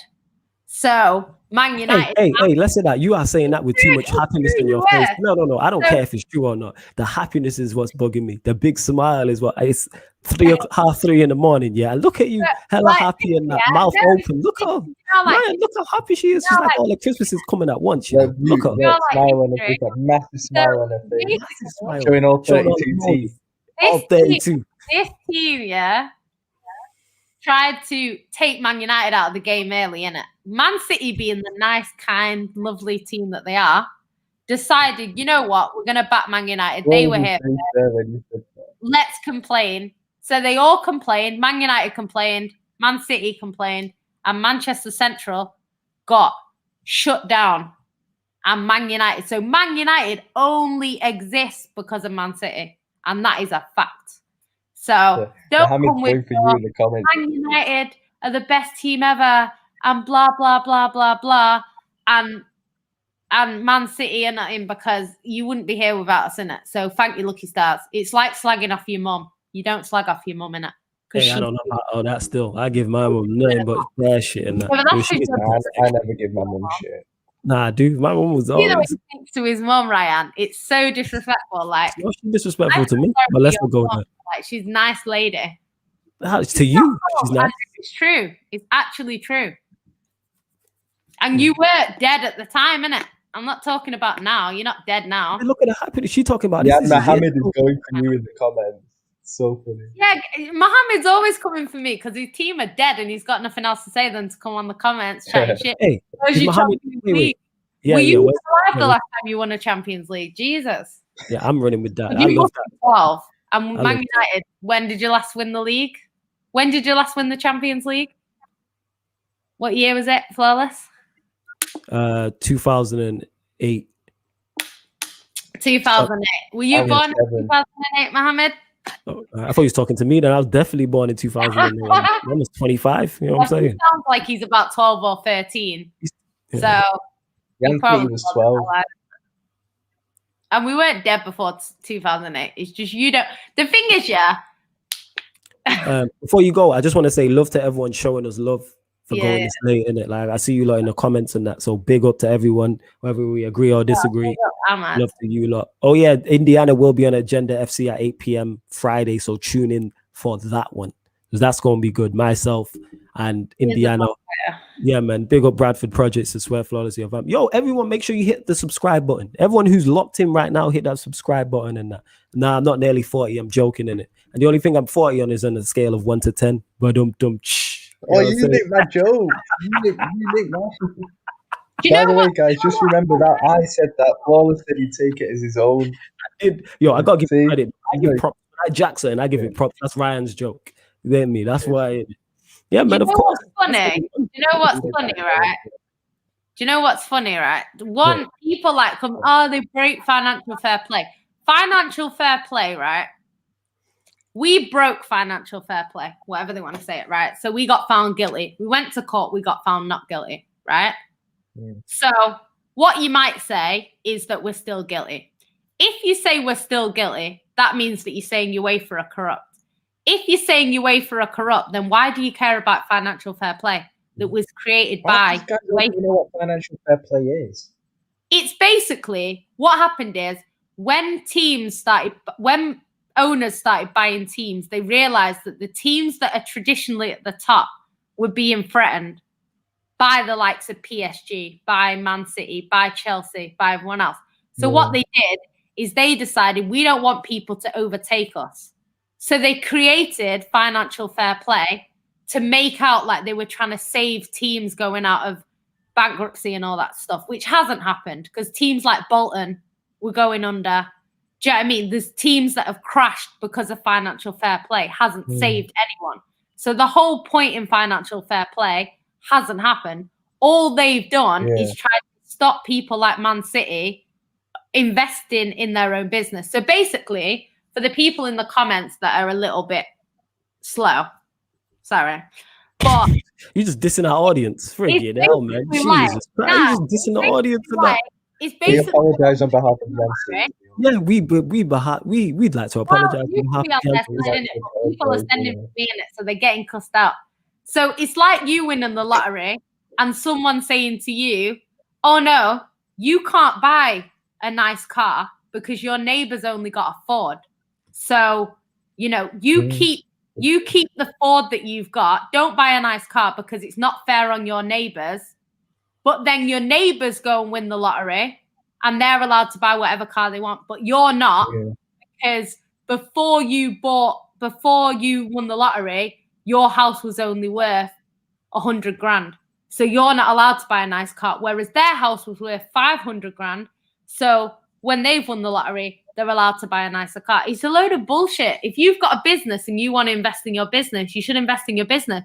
Just because Man United don't, Liverpool don't, Arsenal don't, doesn't mean that Man City shouldn't and Chelsea shouldn't. Like, that's just facts. Like, yeah, we got done for financial fair play, but financial fair play is some made up thing to stop Man City. So basically, we took over something that was created in 2009 to stop Man City. Like, it's just a load of shit. Like, if financial fair play was serious, then you just said it's a load of shit. That's funny.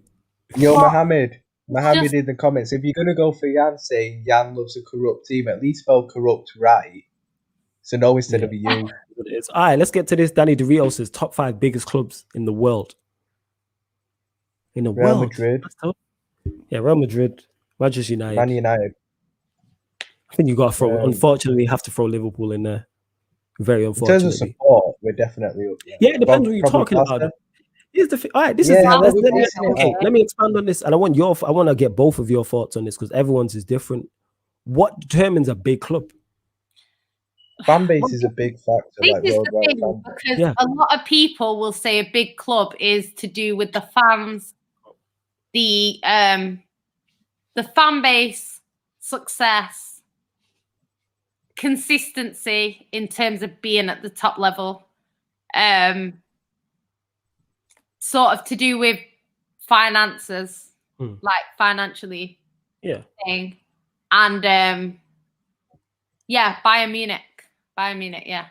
Because that's the thing is, because like, say for instance now the next 10 years, Real Madrid fall off, get relegated, go into the league. Real will still be up there. Are they still a big club? Do you know what it is? I don't think you can have a big club that's not in the first tier of football. So if you get like Barcelona got relegated and they stay down. Harris makes a great point here because he says AC Milan have 7 Champions Leagues and they're second on the list, but they haven't been successful for a long time. But I would still class them as a big club. Yeah. But I don't think they've won Serie A in however long. They've not won the Champions League in however long. Like people's agendas, what they think is a big club, all differ. Like, like people talk about fan bases and stuff like that. Like when you have success, fan bases grow. Yeah, of course. You know what I mean? The whole point in teams building certain things in different countries is to attract fans. Like if you really thought that Ji-sung Park got bought because they thought he was the best player in that position at that time, you're sadly mistaken. He was top quality. We bought Jahai Sun. Yeah, he was all right for you, but we bought Jahai Sun. He was exceptional for us. Man City got a ridiculous amount of Chinese fans, and then Man United went and bought Ji-sung Park, who got you a hell of a lot of supporters. Then we had Thaksin Shinawatra come in. We got shitloads of Thai fans. Like, you still get Thai fans at Man City to this day because when he was in charge, we got a following from there. The thing is, with history, like AC Milan, and like Harris has brought him up, how long does history last? To the point where you're no longer a big club. Well, if you does it go back? Yeah, for instance, say you go 10 years without a domestic league title, are you still a big club? I think, do you know what? There's two different things because it's like, I don't know. In terms of big club, if someone, sorry to cut you off, if someone had said to me, AC Milan are a big club, without thinking about it, automatically I say yeah. But then when you look at what they've done recently, but I think there's a difference between being a big club and a successful club. And I think you can be a big club who's not successful. So I think I'd put AC Milan, I'm going to check in a sec, AC Milan in the bracket of a big club, but they haven't been successful. Arsenal. I think Arsenal are a big club. But I do think Arsenal fans overhype a bit how big they are, to be fair. They're a big club. I do think their fans overhype. You know what? Like, I personally don't get the big obsession with being a massive club. Like, if flawless, if your club are massive club, but they don't win anything, what does it give you as a fan? Oh, my club are massive. Great. Okay. So what did you win this season? Nothing. Yeah. What did you win last season? Like I said, make sure right. What did you win the season before? Nothing. Like, you can be the biggest club in the world, but if you're not winning stuff. But Mohammed coming with all these bigger than City, Arsenal are bigger than Man City. But right now, City are more successful than Arsenal. So it doesn't really matter them being bigger than us. If I wanted to support a big club, I wouldn't have chosen Man City. Do you know what I mean? I get what you're saying. I don't. For me, being a big club doesn't matter. Yeah, it's a bragging rights thing. Like, because I'll never be like Manchester United or a big club because it's kind of known. But It's just a bragging rights. Non-existent, so you're top of the league. Apart from the fact you ain't gonna get a trophy at the end, so I'm like, it's fine, isn't it? Like, that's what it is. Because I think you can always get this because everyone's gonna move the barriers. Like Man City, the reason why our owners are doing what we're doing is to make City relevant for a long time. That's why they're building the way they're building. So it's just everyone's gonna say this club's big and this club's big. If you're gonna put Aston Villa in there, then Nottingham Forest have to be in there as well because they've won 2 years. Here's the thing, Nottingham Forest a big club. So it's not. If City go and win the Champions League back to back, are they a big club then? Like, it's just people are still going to say City are not a big club if we go and win the Champions League back to back. People will still say we're not a big club, regardless of what you think. People will still say. I think that's working towards it. You know what I'm saying? I think in 20 years' time that'll be looked at different. Because I think being a big club I think in 20 years' time, City will be in a completely different position. When you win the Champions League, because you'll win the Champions League one day. Whenever it will be, I don't know. But when you do eventually win it, it will take you to that next level, like as a club. But the thing is, like, this is the thing, like Mohammed, like, is saying about us winning the Champions League and stuff, right? So it will one day. I just want to get right. Are Liverpool a bigger club than Man City because they won it? Are Liverpool a bigger club than Man United because they won it 6 times? That's the question. They're not. Unfortunately, that lot are a bigger club than us. But I said that lot, Thank you. That lot. That's going. He said that lot, we're the better club, but Harris, this is the thing. This is the thing as well. Like, when a lot of people, like when I was growing up, whenever you turn the TV on, you saw Man United, you saw Liverpool, you saw these teams on TV. So if you've not got like a diehard mum and dad that support whatever team, you're probably going to support the team that you watch on TV. So like Kelechi, who plays for Leicester, he basically said that when he was growing up in Nigeria, they didn't have a lot of money. Like his friends and stuff didn't have a lot of money. So they used to go to like this local, like, I don't know what it was, like a restaurant or something. And they used to have to pay to watch TV. So they couldn't afford the Premier League. The Premier League was too expensive. So they used to watch Barcelona because they used to watch La Liga because it was cheaper. So he is a Barcelona fan because the only teams that he could afford to watch were La Liga games, and Barcelona at that time were the best team. So he is a Barcelona fan based on that. A lot of these kids growing up now, they're literally watching Man City win everything. Yeah. A lot of these kids will support City. I've got a cousin who his godfather is a Man United player. Like, he's left Man United now, but he was a Man United player. He supports Man City. He's been going to Man United, meeting Rooney, meeting all of the Man United players, being in the box. Since he was a kid, he still supports City. So this whole, what you're saying now was what Liverpool fans used to say before Man United went on their run with Fergie. That's what they used to say. They used to say, we have 18 titles, you only have 7. This is what Liverpool fans used to say. Man United not only beat that record, but overtook it. So this is the thing. Like, I'm not too fussed about whether City are big, small, how we got the money, how many fans we have. That's not my concern. Honestly, it's not my concern.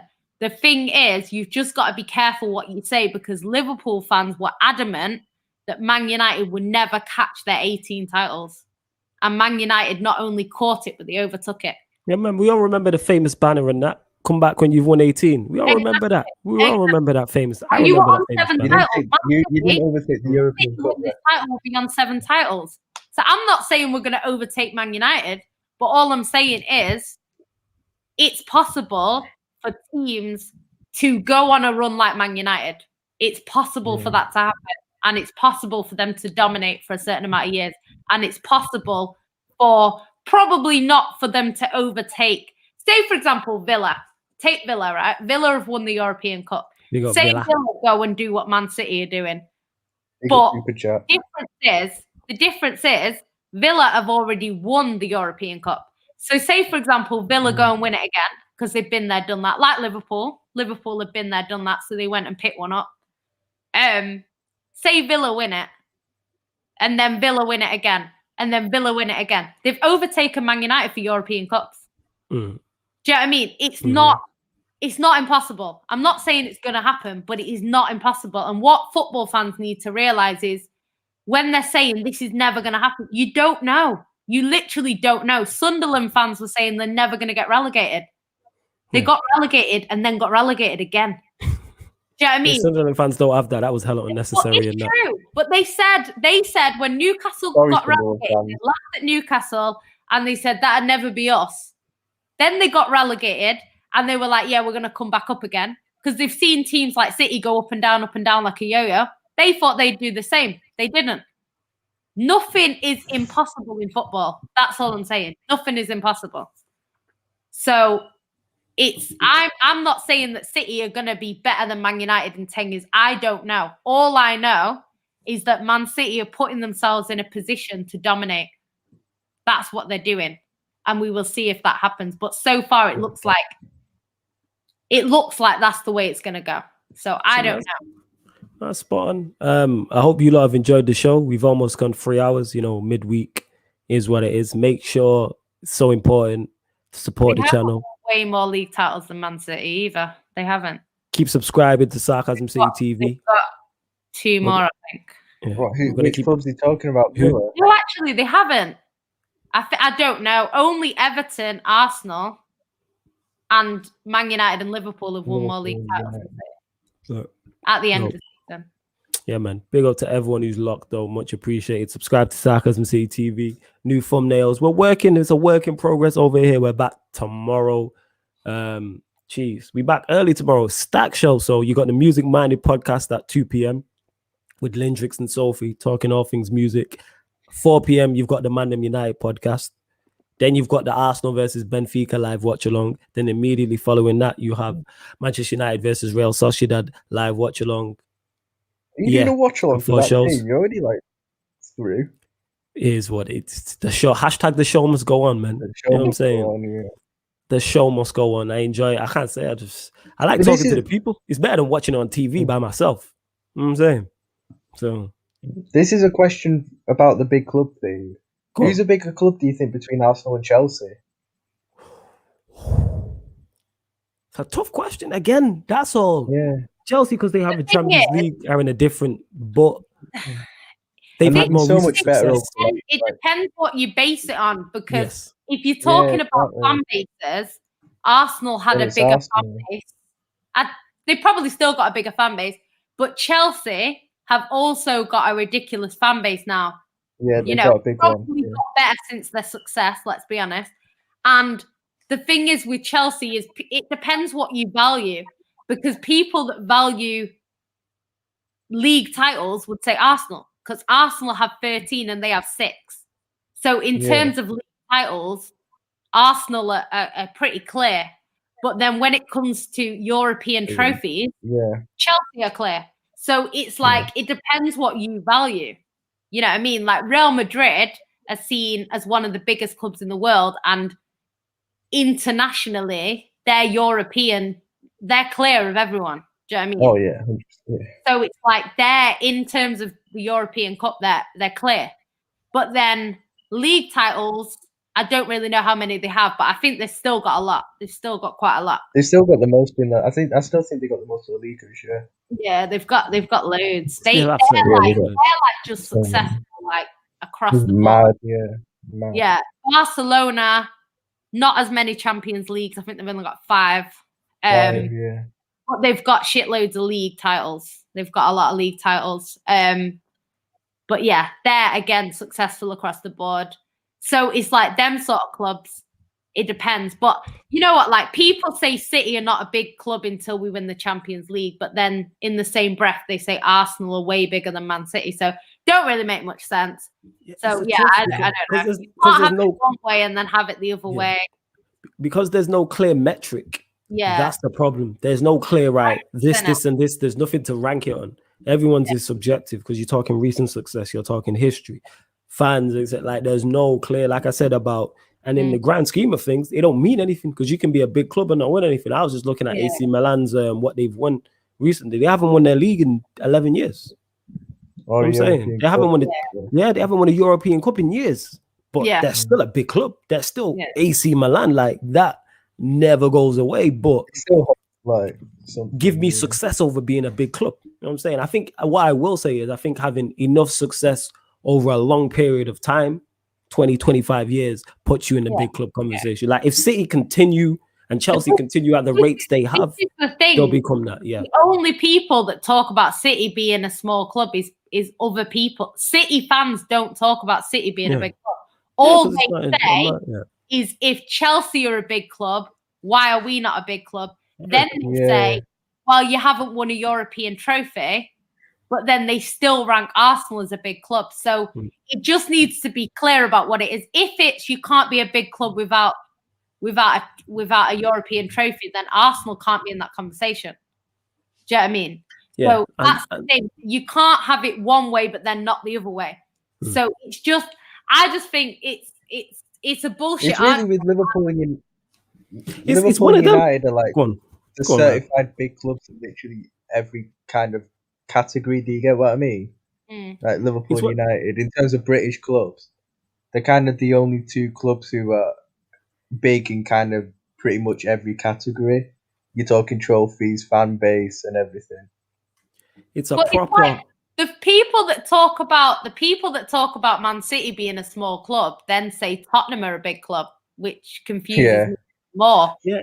Because that's one of them. 2 league titles. It's one of them. It's bragging rights, but in the grand scheme of things, being a big or small club doesn't change anything in the now. It's a kind of like when people used to compare, the Premier League's better than the league, or the league is better than Premier League, or Serie A is better. You get nothing for these. It's a nonsense. Even if you get nothing for it. Yeah. You get nothing. If the Premier, I'm not disputing. I don't watch enough La Liga and Serie A now to know. But I'm saying even if someone was getting into that debate, and one guy was like, "Yo, Serie A is better than the Premier League," someone was like, La Liga is the best." It's a nonsense argument in terms of it does nothing for your current Manchester United. Whether the Premier League is the best in Europe or the worst in Europe, I don't care. Did we win the Premier League? But like I say, I actually think you being a big club is actually hindering you right now. Because the club, the owners in charge are never going to want to sell a big club. That's the thing. Unless they get an insane offer in it.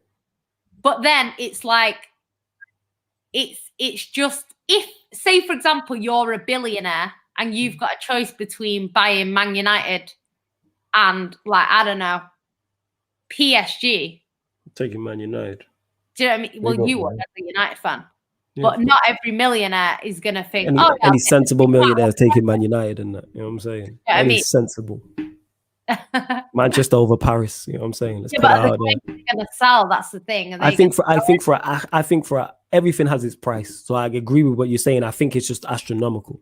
It would take something where they could legit, all right, we don't have to, I don't think they have to work anyway, but they'd be like, all right, it would take a massive, like something crazy, like a 10 billion or something like that. Yeah. Someone was like, it's 10, nobody's turning down anything for 10 billion. I'm selling Ryan for 10 billion and I love Ryan and it's a wrap though. Someone offers me 10 billion for it. So admit. I'm going to do the deal. Say that again. What was that, Yancy? What did you say? I said I'd sell you for $1,000. Yeah, no, you would. You know what I'm saying? I wouldn't sell you because you're priceless, but it's what it is. That was nice. Sandwich. No, I'm joking. You sell me? No, not you. Oh, talking about me, but I know even a sandwich you like, Joe, something dead like cheese and pickle or something that you don't like. So if you sell a whole sandwich, then say that again.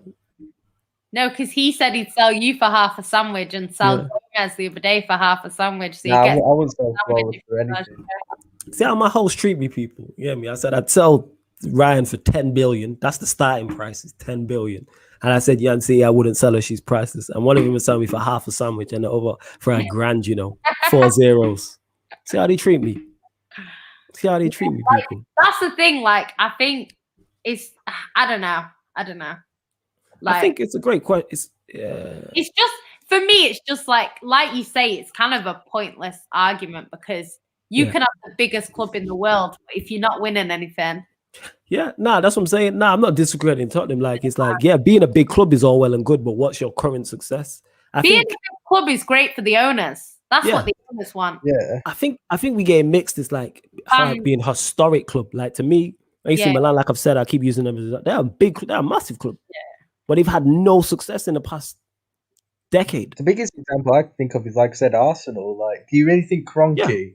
Yeah, Arsenal fans are all Kroenke out and all that, trying to push it. Kroenke's not selling Arsenal. No. You'd be stupid to sell Arsenal. Yeah, as a businessman, you'd be stupid to sell them. Yeah, because they're giving him ranches and players for LA Rams and all them things there and that. Why? You're a fan of a club. Like, the thing is, Man City's owner is not like the other owners. Like, he actually has an interest in football. Yeah. Not as in Abramovich. And watches Man City every day. Like, he has a living room in his house which has Premier League trophies in the lounge. Like, he's interest in football. So it's like, not only does he want to see Man City do well, but he wants to see the best players at Man City. So that's why he would go and buy like a Messi. Do you know what I mean? And if he has to put his own money in to get Messi, he will do that because he wants to see the best players play for his club. The Glazers couldn't care less who plays for Man United as long as they make money. Do you know what I mean? It's like, it's mad. It's mad. It's a very Mohammed hates you, you know. Yeah, so Mohammed's 23-year-old United fan, innit? Most of his life has been tragic. Like, yeah, that's what it is. You're the first 23 years of your life, Mohammed, is like Jan City's as a Manchester City fan, so she understands in it. I'm fortunate enough that I'm older and I remember, the good times and that. But then it makes even these times harder. Years ago, to be fair, 23 years ago, United was still doing all right. No, I'm saying the first 23 years of my life as a Manchester United fan. Actually good. Like, I was talking the most smoke. Gradually downhill. Yeah, I was on all the smoke. I'm unbearable and shameless now. Imagine what I was like when my team was actually good and winning things. If United ever win anything, oh Lord, have mercy. That's why we're just cancelling the channel. Have mercy. Yeah, no. I'm moving country, innit? I'm moving country. You bet. I'll find you both. I'm sending Owls, Mandelson, Hedwig, the whole nine. Abramovich as well. Abramovich is the same. He cares about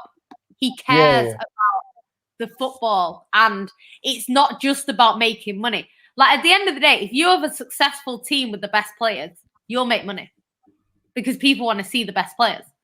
So, like Man City, what I like about our owners is they've not tried to outprice the fans. They've not tried to do that. Do you know what I mean? But if they wanted to, they could easily sell season tickets at City for over $1,000. They get it. They just don't. Yeah, facts. But it's a very interesting, like I said, our owners tried to do that to us. Yeah, they did try it. You know what, Mohammed? Liverpool wanted that 19 for 30 years. So you can wait 30 years for 20. No. The footballing gods, I don't deserve that. So just give me a league title. Klopp said that God is a Man City fan, innit? No. I didn't say God. I said the footballing gods in it, not the big man upstairs. No, not him. I'm just talking to the footballing gods out here. I don't deserve this. You've blessed me for the majority of my life, and I appreciate that. But now you're putting me through hard times. I don't deserve this while I'm doing all this. So please, people always sugar daddies. Like, I want a sugar daddy. If anyone wants to put money in my account for the sake of putting money in my account, feel. Oh, Ryan, you looking at sugar daddy as well, fam? Yeah. I don't care about being called oil. You put your oil money in my bank account, innit? Ryan's looking at sugar daddy as well, and that. Ryan was like, "Yeah, I'm with that. You are sugar daddy, Ryan. Yeah, is that you, big man? Daddy, yeah. Money.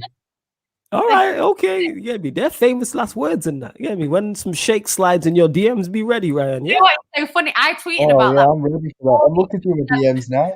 DMs, it was so funny. But like, honestly, if I meet the Sheikh, like if I meet City's owner, I'm becoming his 8th wife or whatever. What that? Like, Ryan said, "Yo, I'm ready. Get me. I'm ready when they get me. The Sheikh moves in my D. Hey, Ryan, whatever you gotta do to get this guap. You know what I'm saying? All right, fam. Do you know what? When I $1 billion, Arab in it, he won't even know. Trust me. Oh, Andrew says Yannico is irreplaceable. I agree. Yeah, but he's cussing me out, and then he says I'm irreplaceable. She is, because that's just loves, but it is what it is. Yeah, Bradley's on that bags by any means. But yo, love to everyone who's locked in. This has been a 3-hour watch along. The show wasn't meant to be this long, but hashtag the show must go on. Like I said, we're back tomorrow. Make sure you subscribe to Sarcasm City TV. Make sure you follow Ryan, Yan City, and myself across all platforms. We're back with this show, the Sarcasm City Sports Q&A on Sunday. So after Chelsea versus Manchester United, who've Liverpool got on the weekend? After we lose to Sheffield United, you got Sheffield United. Night, yeah, imagine losing to Sheffield. Yeah, man. Imagine losing to Sheffield United. Never could be my club. And who Manchester City got? If Brewster scores, oh my god! I don't even want to contemplate. Whatever, man. You're gonna roll over West Ham. They got peppered by Spurs. You're gonna roll over. Yeah, whatever, man. Innit? I tell you this all the time. You're gonna roll over West Ham. Or otherwise, either that or a Lionel Jesse masterclass. You know what I'm saying? Walk out wait and that. Lionel Jesse, yeah, that's what's gonna happen in that. This is where City's run comes to an end in that.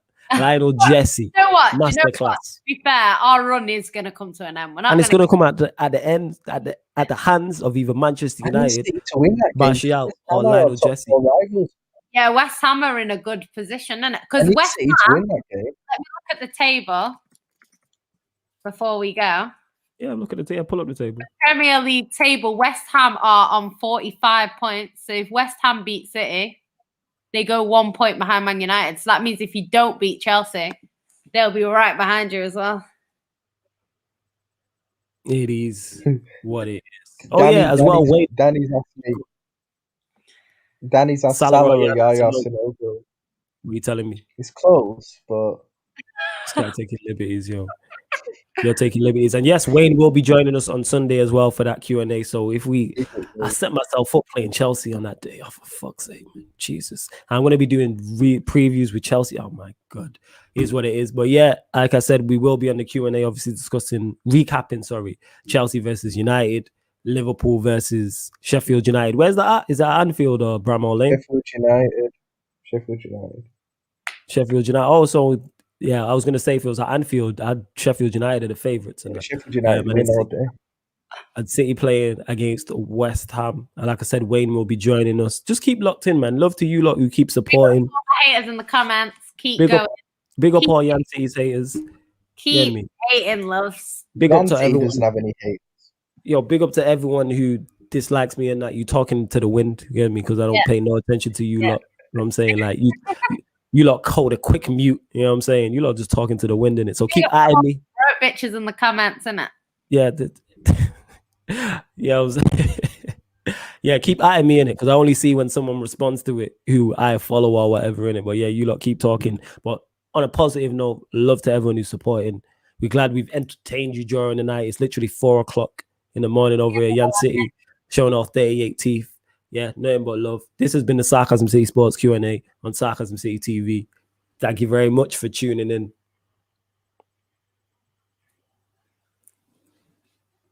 Yeah, excellent. Good work, people.